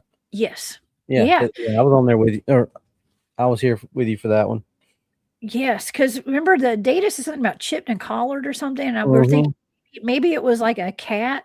I think I stand by that. I think it was a cat. Now, if you go to certain dogman websites, they think they claim it is definitely a dogman attack. I don't believe that. Okay, hold my beer for a second. Hold Let me my run beer. something by you because Yes. since you and I had that show, did you catch our show about Drury Mincy down in Missouri? Yeah, the cat one, right? Yes, Yeah. I did see some of that. I did. Well, we did that show, and something just DA just couldn't let that go. So he started digging into it, and we went back almost 75 years, maybe even more, of sightings and encounters of these cat-like cryptids. So humanoids. But we kind of started working on a theory that maybe, because think about how many different, because you and I have done a show on the Ozarks Howler before. That was another one that I did with you. How many different descriptions and different renderings are there of the Ozarks Howler? There's a bunch. There's maybe the Ozarks Howler is more related to these feline cryptids than just. It's been described as a big cat, as a big bear, as a big dog, all kinds of things. Antlers or horns on it. But think about this, and William sent us to be. William was in the show that night, and I think he was on the same page with us. He sent a picture of one of the Native American legends of a cat. Think about those cats with the big tufts of hair up off their ears, and how a cat will pin its ears back. Yeah. Now, if you're out in the woods, you see something like that, and you see a cat, a big something like that, pinning its ears back, and it's got those big tufts of hair, that could technically appear like antlers. So all these antlers may just be ears with these big tufts of hair. Ew, it could be. It could be. Well, they say that it's up on. They were walking up on two legs, though, right? Yeah. Well, but the howler has been reported on 2 and 4, running and walking on 2 and 4. Oh yeah, that's right. William, if you are still in and you can send that picture to Jessica that you sent to DA and I on the show that night, let her look at that, and because that's what got us going down that rabbit hole, was that picture. So maybe, and think about some of the encounters in the LBL. What canine takes things up in a tree or attacks from a tree? And how many of those encounters in the LBL, like the little girl from the very first one, they found her body up in a tree. The 2 bicyclists, they found one of the bikes up a tree, wrapped around a tree. There's not many dogs that climb trees. Not many canids are known to climb trees, but plenty of cats do. Oh my God, Robby! What if it was like a cat person? Well, DA started looking into it. There's been Ozarks Howler sightings close to the LBL. What about the Brenda Hamilton case now? That's what I'm wondering. That's what I'm saying. Maybe I saw a cat. I think it was a cat. But so what if the howler is just is one of these canine or feline cryptids. Oh my God. You heard it here first. Actually, you heard it on D8 y'all's channel first. Here, second. You heard it here second. Y'all heard it here second. And you know, it Wow. may not be, but if you start looking at this stuff and start putting these little puzzle pieces together, some of them start to fit. Because there's not like Bigfoot, Sasquatch, things like that. They may have 50 different names or 100 different names, but they all have roughly the same description. Yeah. You get the Ozarks howler that's got one name, but it's got 500 different descriptions. That's right. It's like the Jersey Devil too, right? The Jersey Devil's got a bunch of different descriptions. Yeah. That's probably coming in a book too soon. Oh yeah, it's like a goat man with wings. I love those. I mean, I don't love them. I don't want to run into one, but I mean, as far as research goes, I wouldn't mind it. So, man, okay. Well, this gives me much to ponder tonight, Robby, and Larry Sharp. What's up, Larry? Thank you for being here tonight. Thank you for that super sticker. Happy Thursday to you too, Larry. I appreciate you, Larry. You need to come out in the woods with us sometime. You got to plan a trip with us out in Alabama. That's one of my Alabama friends, Robby, and so yeah. Man, oh, Jean asked, she said, thank you again, Larry. Jean says, seeing we are naming everything. Thank you, Jean. What do you think the Mothman is? What do you think, Robby? Whew, okay. You ready to hold my beer again? Hold your beer. I got your beer right here. Look, I got a koozie. It's empty tonight, but I'm holding your beer. Think about speaking. Now. Take out the it's a prophet, it's this, it's that. Just think about descriptions of sightings. What do most of the descriptions say? Well, they say that he looks like he's got his black with wings, like bat wings, kind of furry, red eyes. Mm-hmm. I don't know, the harbinger of doom or something. What else in pop culture does that sound like? Ooh, Batman. Close, Batman. but somebody that Batman fought in one of the Batman comics. Ooh. Very many books and movies written about the subject. Vampires. Okay. You think it's a vampire? Mm-hmm. Okay. Okay. Oh. Flying, bat wings, dark, red eyes. Some people report feeling like they have been mesmerized. Uh-huh. Okay. That's like true. Yeah, hypnotized. William just sent me a picture. I'm going to pull it up in just a second. As soon as I can get it up. So you think it's a vampire? A blood-sucking, bloodthirsty vampire? It's possible. Hold on. Yeah. Okay, here we go. Hold on. My computer is all slow. All right. What about that, Robby? Yep. See how those ears are pent back and those tufts of hair? If you were seeing that from a different angles and things like that, that could appear like horns, especially if the ears were sticking straight up and they had those tufts on and you saw it from the side. Look how big the thing is. And man, that's huge. Yeah, it's like you said, when the cat gets upset and like the cat puts its ears back. Yeah, that's what that looks like. And that, if you look at the size comparison, that fits a lot of the size or a lot of the descriptions of how big the Ozarks howler is. Yeah. That thing is gigantic. What's up, David Pardue? Thank you for being here, David. Okay. There's the man back there behind its booty. Okay, that's a human. I'm going to assume that's about a 6 foot tall man right there. And so, yeah, those things are gigantic. Yes. Robby, why are we crazy if we're going out in the woods and chasing these things? I think we might be just a little bit. Yeah, but it is what it is. Yes. Oh my gosh. Oh no. Okay, Mother Goose says we are being. I guess we're talking about the McDonald's burgers. I think still. This is for entertainment purposes only. Still, okay. We are being mocked. We are cannibals. Last night, Putin said the Americans are ruled by cannibalistic vampires, and all the Americans are cannibals. Dang.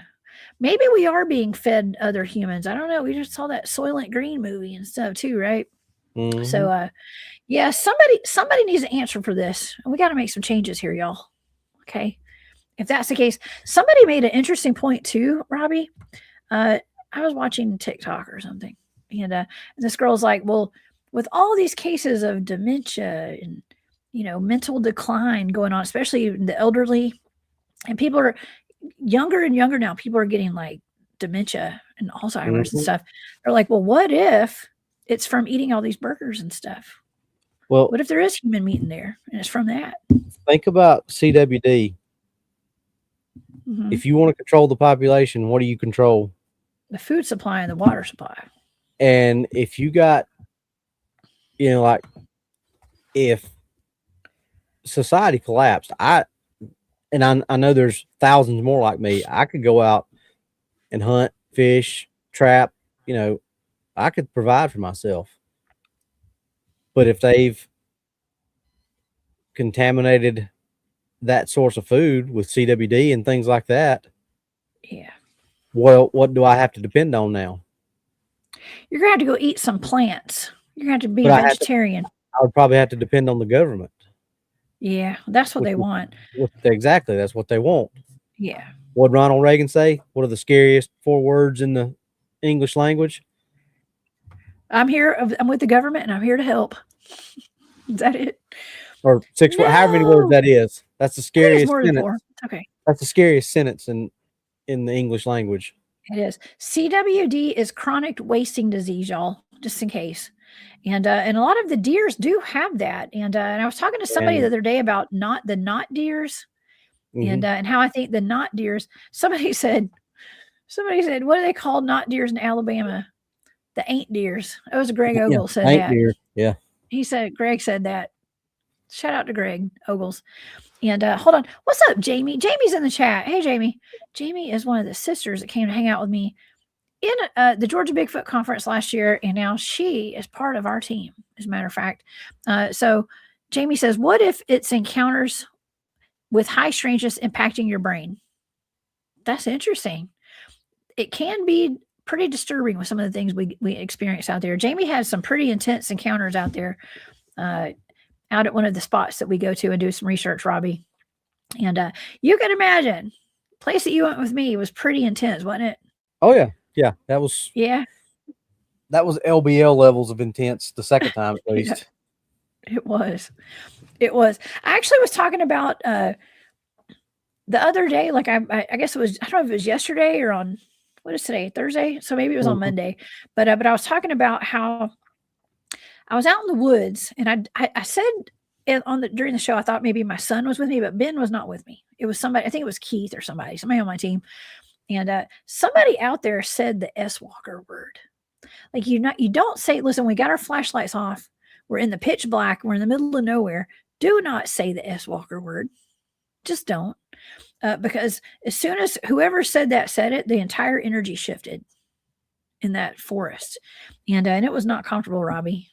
I mean, if we had said that word when we were getting surrounded by whatever that was that was surrounding us that second year that we were out there together, it would have gotten bad. It would have gotten dangerous for us, I think.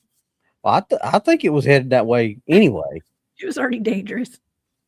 Yeah. Because when I turned around, when you and Ben were almost in the car, and I turned around and saw what I saw, like I said, you know me, I don't get scared easy. And I ain't gonna say I was scared, but I was definitely up at the top of the roller coaster, getting ready to head down towards scared, because it was. Had we not been at the car at that point, if we had still been closer up to the top of the hill when I saw that. Yeah.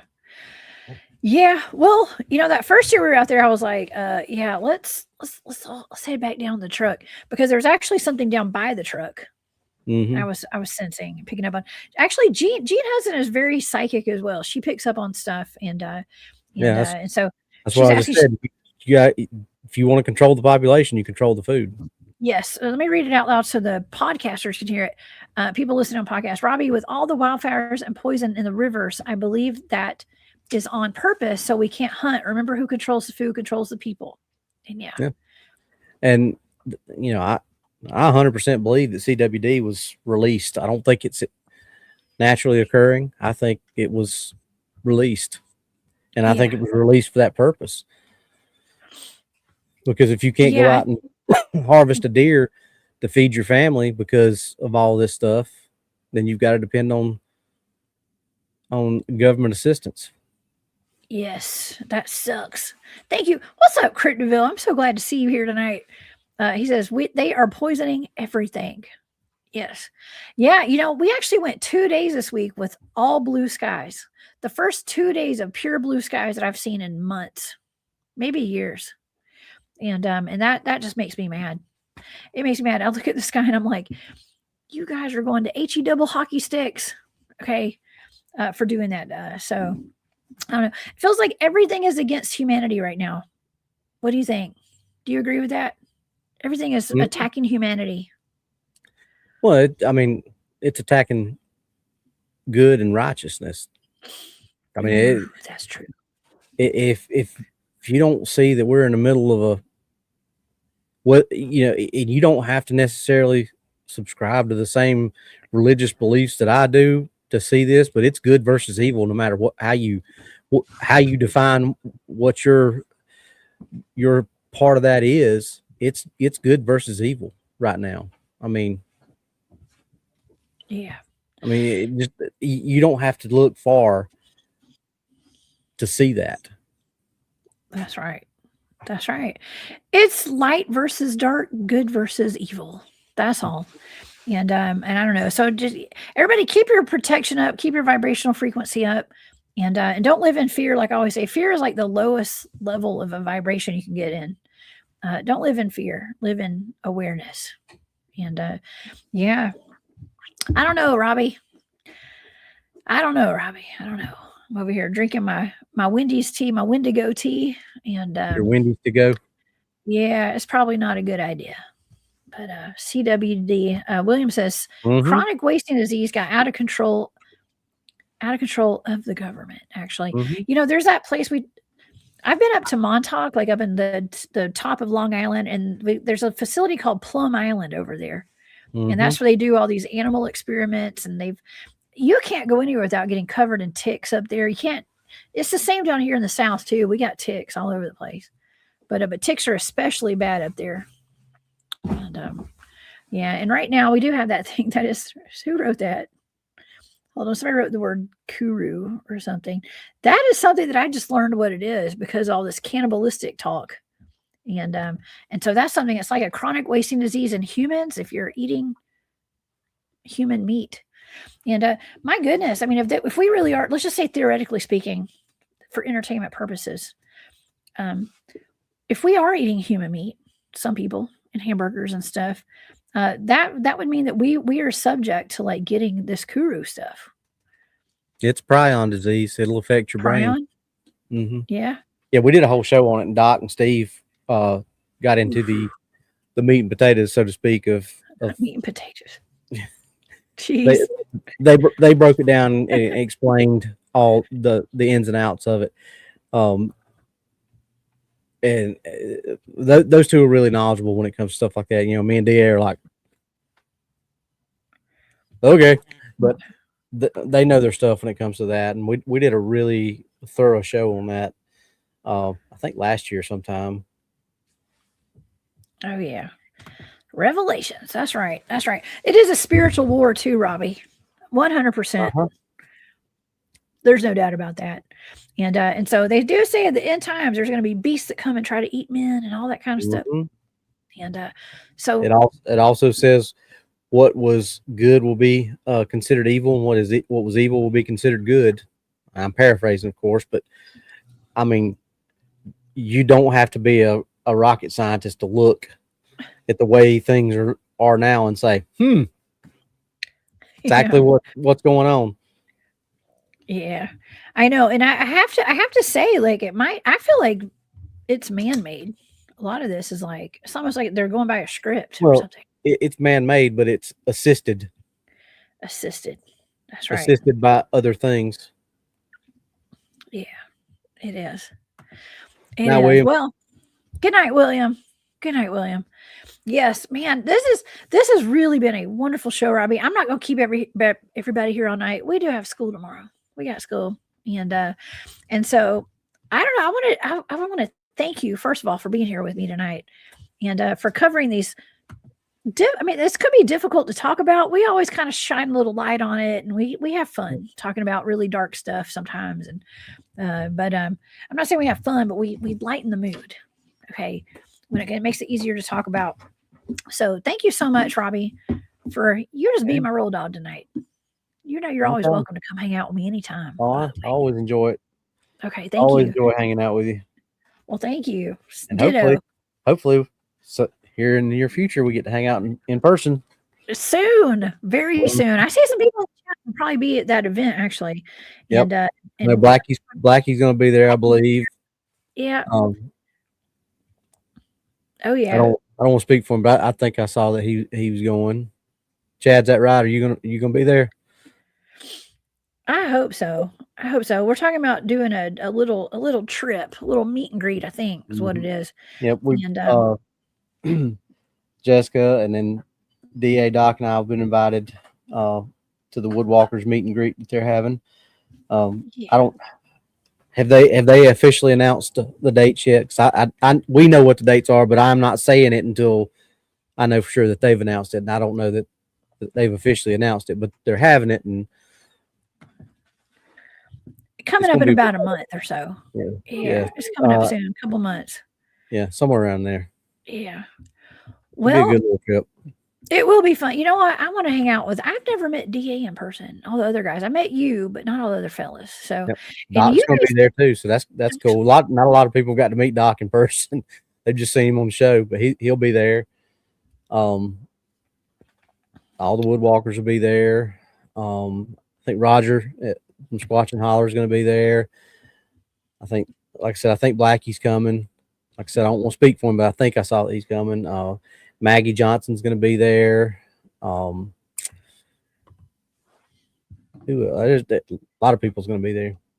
Gary says, Gary says you got to sign up for it online. Now, I'm sorry, my StreamYard is frozen, y'all, so I can't see in the comments. I had to like get my phone out, okay, so I can see your comments. Yeah. But yeah, you do have to sign up over on I think it's Woodwalkers, right? Mm-hmm. They have a sign up or something. I have not officially signed up for anything. So I think that's for the campgrounds if you're going to come and camp out there. I think that's what.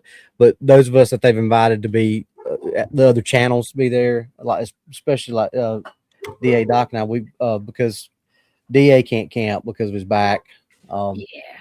And so we three of us have got a cabin. So, but it's just down the road from the place. And I think you said you were thinking about doing the same thing.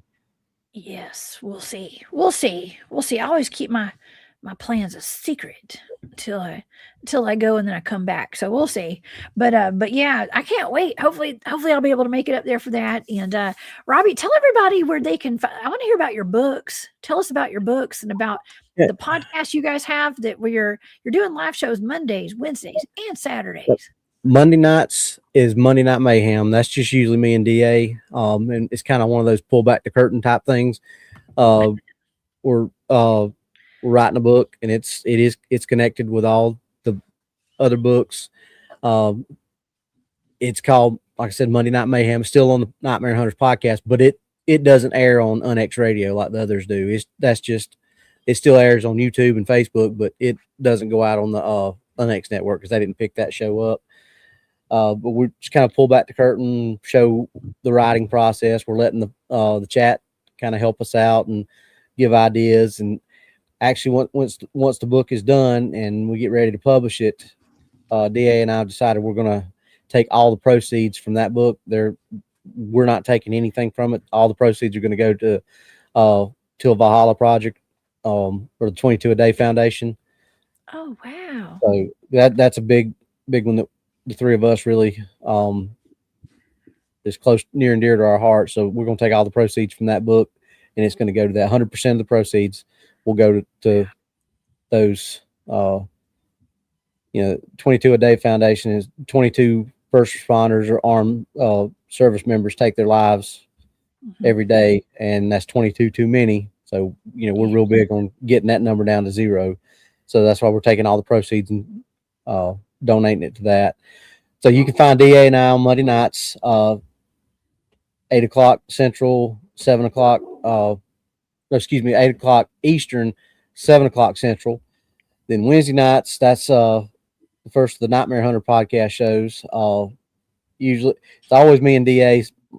Sometimes if Doc's not got a busy day, he'll be with us. Steve usually works on Wednesday nights, so Steve don't usually get to join us till Saturday nights, but then you can find us again Saturday nights, and all 3 shows are run the same time, 8 o'clock Eastern, 7 o'clock Central. So you can find us on there. We're also on UNX Radio, and you can listen to us on iHeart, Spotify, just most of the places you find your podcasts. I actually found it the other day. We didn't know it, but I actually searched on Audible, and the podcasts are actually on Audible too. So if you've got an Audible subscription, you can listen to the podcast on that. Sweet. You can find all mine and DA's books on Amazon.com. Follow my author page and get a update or a notification anytime I send out an update or send out a book. Actually, I don't even know if I told you this, but Doc's getting ready to release his first book. No way. Yep. And Doc's books are taking place around the same time that the first Dark Frontier series happened. So his are going to be the Vampire Chronicles. So those are just like separate hunts, specifically going after vampires. Vampires. So He's got the vampire angle. I love that. Doc loves the vampires. So I like the werewolves and stuff like that. Doc likes the vampires, and DA likes everything else. The vampires. Yeah. So, but that's the Vampire Hunter Chronicles. My books are kind of all over the place. I mean, there's a lot more werewolf type stuff in my books, but there's still some other cryptids. My latest book is the first one right there on the page, the Wild Hunt Shadow Hunters Project Manicore. If you like DA's books and you read DA's books, you'll see a lot of his characters in my books. You'll see some of my characters in his books. There's a lot of Easter eggs they're all tied together. And you got a White Walker on this book, The Blood Oath. There's White Walkers on that. Is that a White Walker?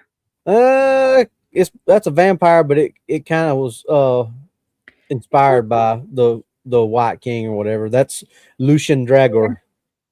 Oh, very nice. Man, that's so cool. I love your artwork on your book covers too. That's really great. That's what I was just about to say. If you like the artwork, Luca T. Jacobs is the one that does mine and DA and Doc's artwork. She's also a very, very good writer. She's got her own set of books out, and if you took Luca's books and plopped them down, they would fit perfectly in our universe. Her Nicole Beretti series is amazing. So if you like mine and DA's books, you probably like hers too. So go check her out too. She does all of our. Now she didn't do my first book or my second book, but she's done everything since. Wow, that's awesome, Robby. I'm so excited for you. I remember when you wrote your first book. That was just about a year ago. A year or two. Yeah, that's so wonderful. I'm so proud of you. Thank you. How cool. How cool. So where can people find your books? On Amazon? Amazon.com. You can look up Robby Jed Raines, or you usually just put Robby Raines books and they'll come up, but Robby Jed Raines will bring them up. And let's see, like I said, I've got those 8 out right now, and I've got 9 and 10, pretty much both well, one for sure is halfway done, and the other one's getting close to halfway done, so it'll probably be out in another couple weeks. Alfonso wants to know, do you offer autographed books? Yeah, if you want to get an autographed book, I can. I've got some copies here at the house too already. So if you want a book, if you've got Jessica's information, just send her an email, let her know, and she can get in touch with me. And if you want one,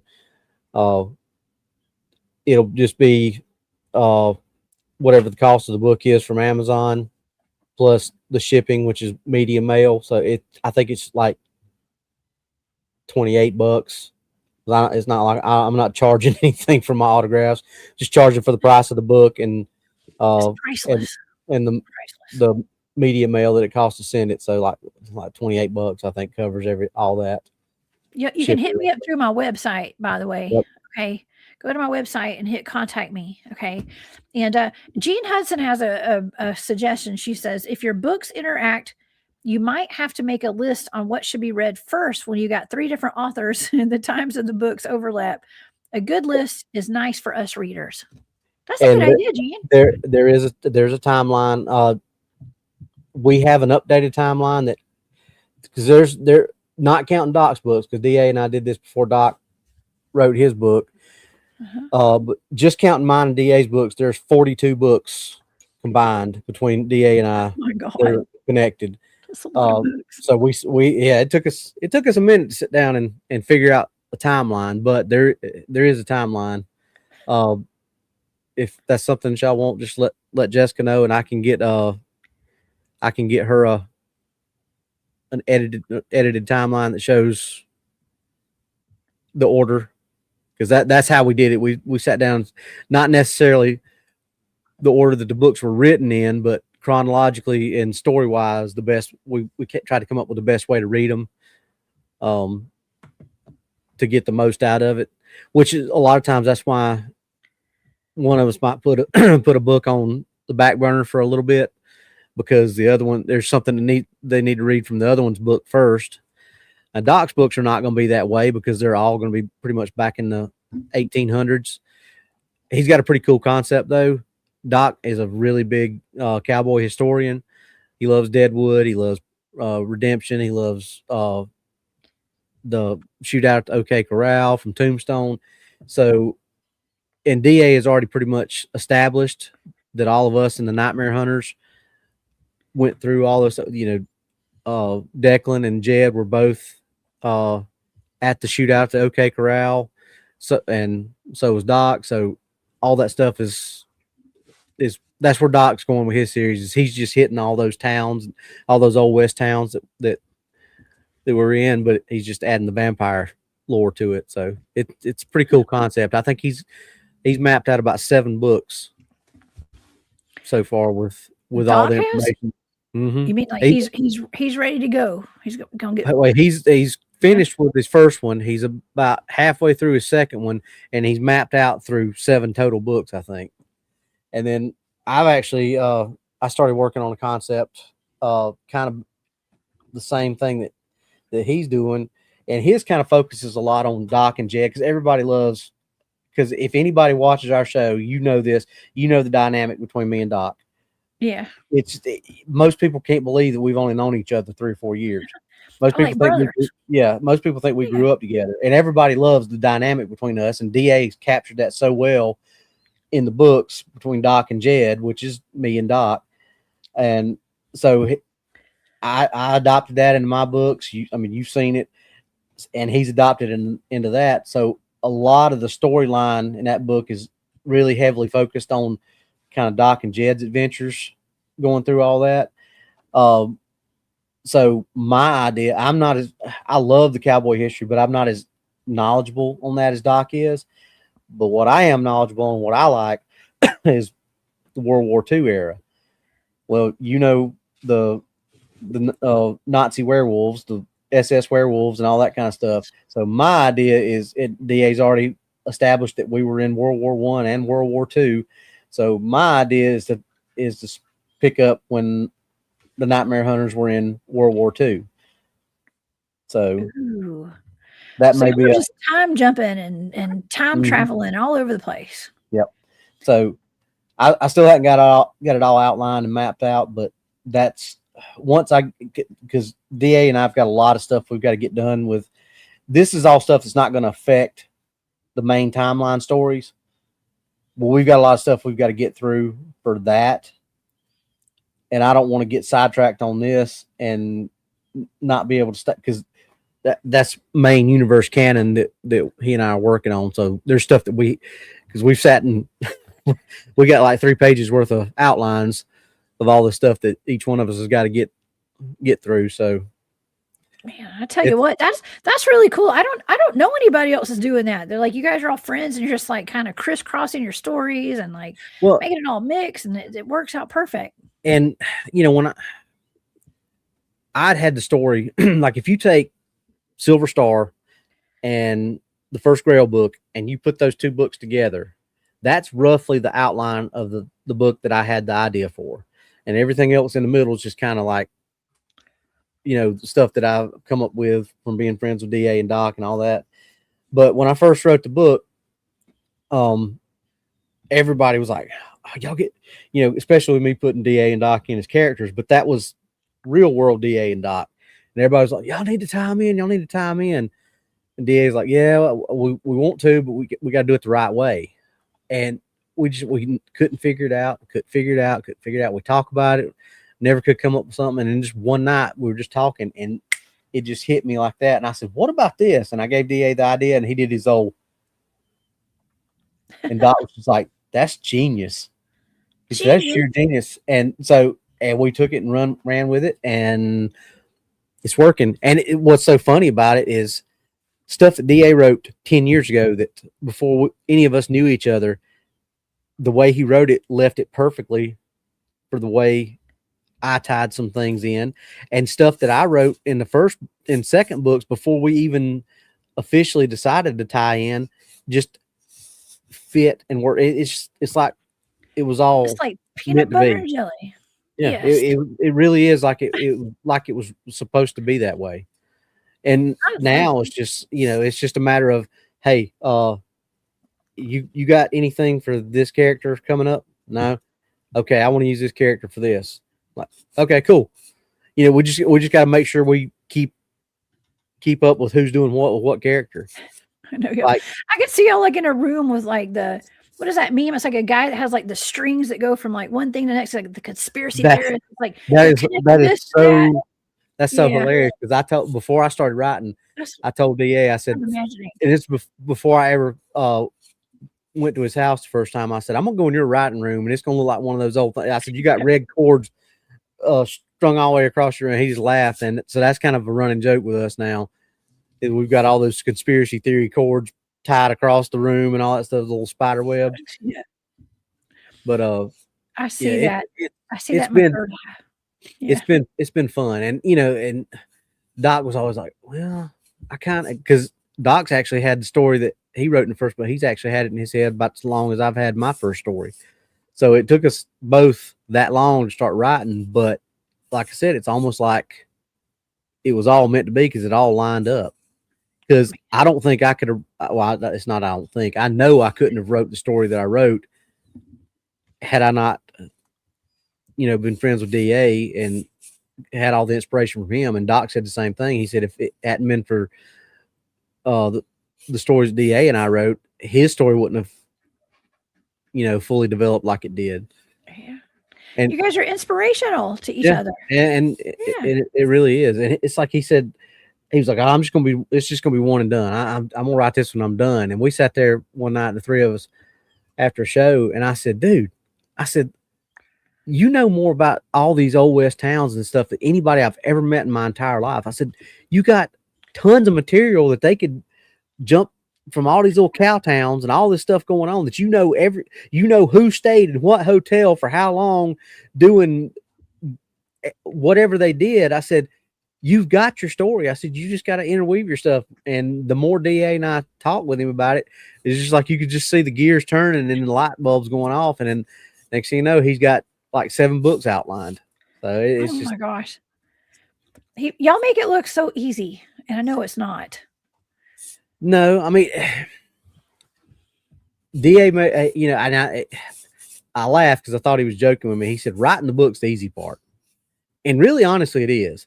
If you've got the story, writing the story is the easy part. But when it comes to all the other, with Amazon being nitpicky about things sometimes, and all, it gets tedious. It's not hard, but it's tedious.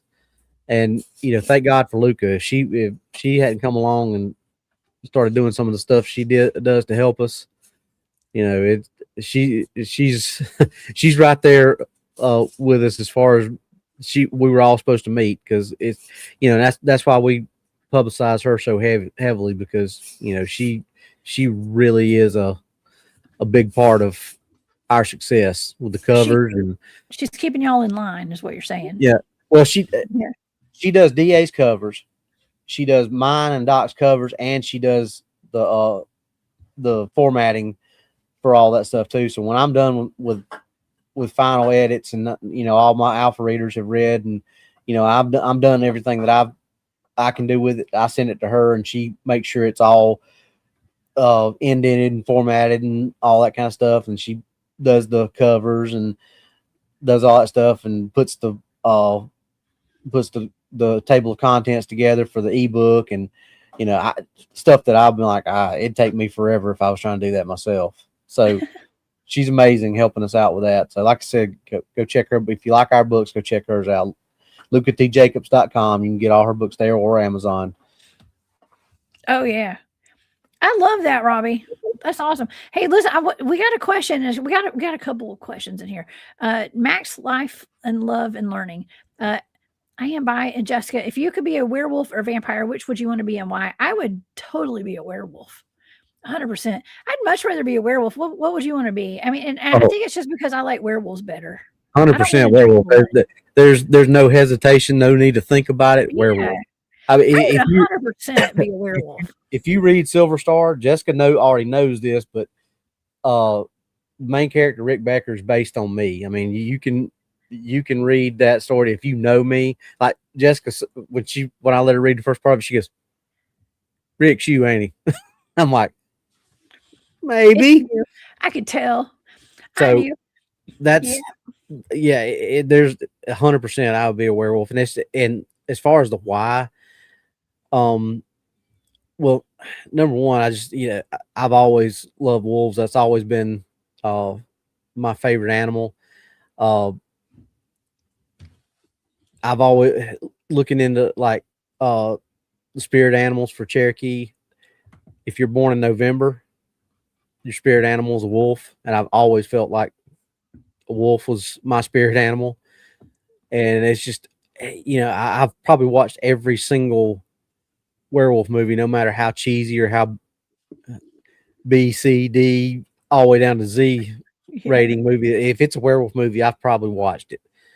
It's just, they've always been my favorite creature, my favorite monster, my favorite cryptid, whatever you want to call them. That's so and that's why. And I was really proud of the first Grail book, because I was able to do what I wanted to do. I was able to make Rick be a true alpha to some of these European style werewolves, and something that they had not dealt with before. So when Rick finally shifted, when he finally shifted and let out his first howl after he shifted over there, the way I was able to write it, like they were just like, and they were controlled by these collar. If you've read DA's book, Dead of Winter, Lakeview Man, Dead of Winter, same technology that was controlling the Bigfoot creatures, the Genosqua. Oboris was using that same technology to control these werewolves. He was so much bigger and more powerful and dominant than they were. It actually made a couple of them break control of the collars and take off running the other direction. And that was something that it was just kind of cool for me, because I've always had the mind that, like you've got different types of tigers, you got different types of elephants. They may be elephants, but there's an Asian elephant, there's an Indian elephant. So what if werewolves are the same way? You got an American version, you got the European version. And I've always been of the opinion that the American version was always like what you would see in the Van Helsing movies or the movie Silver Bullet, and the European version would be closer to what you saw in American Werewolf in London and American Werewolf in Paris. So the accents are different too. Yeah, I'm just kidding. So that was cool to be able to finally get to write that scene and write it the way I wanted to, and make it flow and resonate the way I wanted it to. And that's what's, to me, that's been one of the coolest parts of writing. And DA told me this from the start. He said, don't write for everybody else. He said, write the story that you want to read, write the story that you want to write, because if you don't like the story you're writing, nobody else will. So I've really taken that to heart, and I'm like, this is what I want to see. This is what I want, because I'm an avid reader too. You know this, and that's another thing that he told me. He said, to be a great writer, you have to be a reader. You have to read books and have to love reading books. And I didn't when I was a kid, but once I got on up to, my early adulthood, I really got into read, because, you go see a movie, that's great, but books allow you to just use your imagination, and you can just kind of like be involved in the story way more than you can in a movie. And it's just, so I just try to give people that same feeling that I get. Same experience. I want people to read my book and be like, wow, that was really descriptive. Your books are amazing. I love your books. I mean, I've read two full books of yours, and I'm gotta get the time to get the next ones. Okay. I am way behind the times, Robby, because I'm so daggone busy. But hey, at least I've got 2 under my belt. Okay. Hey. And so that's something. Okay. But I got some catching up to do. So man, I can't wait to see what you got in your future and crisscross y'all's books all together. And I'm gonna have to get Doc's new book too, and some of DA's, and there's people in the chat that are like, I've read all of DA's books, and Robby's a genius, and you got a fan club, man. Y'all got some fans in here. So thank y'all for being here tonight. Everybody in the chat, thank y'all for being here. I don't know about being a genius, but I do have a lifetime of watching scary movies and reading scary books and you got looking for cryptids, so I can put that into good use now. I love that. I wanted to mention Mother Goose. Thank you for this. She says, Jessica, look up Secret Project A119, blowing up the moon, part of Project Anchor. Moon is painted into firmament. They're going to blow it up. We're all going to float up. You know what, Robby, I have some pretty viral videos that I've posted, like short videos and stuff. But the biggest one that I am shocked at all the famous people that have reposted it and that comment on it. I mean, like famous people. And so it's gotten over 2.6, going on 2.7 million views, is about Project Anchor. Now, I don't know if I 100% buy into all of it, but I don't know. They say that we're going to lose gravity in August for 7 seconds. And thank you, Mother Goose, for that. I appreciate that. And so I don't know. I guess we're going to have to, just one other thing to worry about, I think. But I cannot believe it was me reading an article, and I posted it as a short, and it literally blew up like nobody's business. And I think the last person that I saw that had reposted it, I came across my video, and I was like, who reposted this? Didn't give me any credit. It was Charlemagne the God, like some famous DJ out of New York. And it's like, Daughtry. Remember Daughtry? That guy's a singer. Mm-hmm. He just commented on it last night.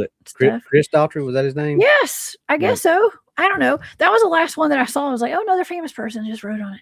Okay. And but to answer Max Life's, yes, I would definitely do Interview with a Werewolf. I'm dumb enough that I would sit down with a real werewolf and interview him. I just Oh yeah, Interview with a Vampire. Yeah, I would probably rather interview a vampire, but I want to be a werewolf. Just saying. I'm Team Jacob all the way. Remember Twilight? I just thought they were way cuter, in my opinion. These days the vampires are so glittery, and I don't know. I like a rough, tough kind of being. You know what I mean? Mm-hmm. So anyways. Well, see, and that aren't afraid to get dirty, And that's that inside joke of how, and I'm not saying that all vampire stuff is, but I'm a werewolf guy. So there's a scene or two in Lakeview Man, the Beast, or the Dead of Winter, where Jed meets Logue, who is a vampire and a deputy, and they do not hit it off at all. And Jed gets a couple of good zingers on him, like, whatever, Sparkles. Sparkles. And, yeah. Glittery. My dance card's free anytime, Count Chocula. He gave Jed some good zingers on that one. So Jed and Logue kind of was about to throw down a couple of times in that book, and I was like, I wanted to kick his butt. Sorry. His ASS. Yeah.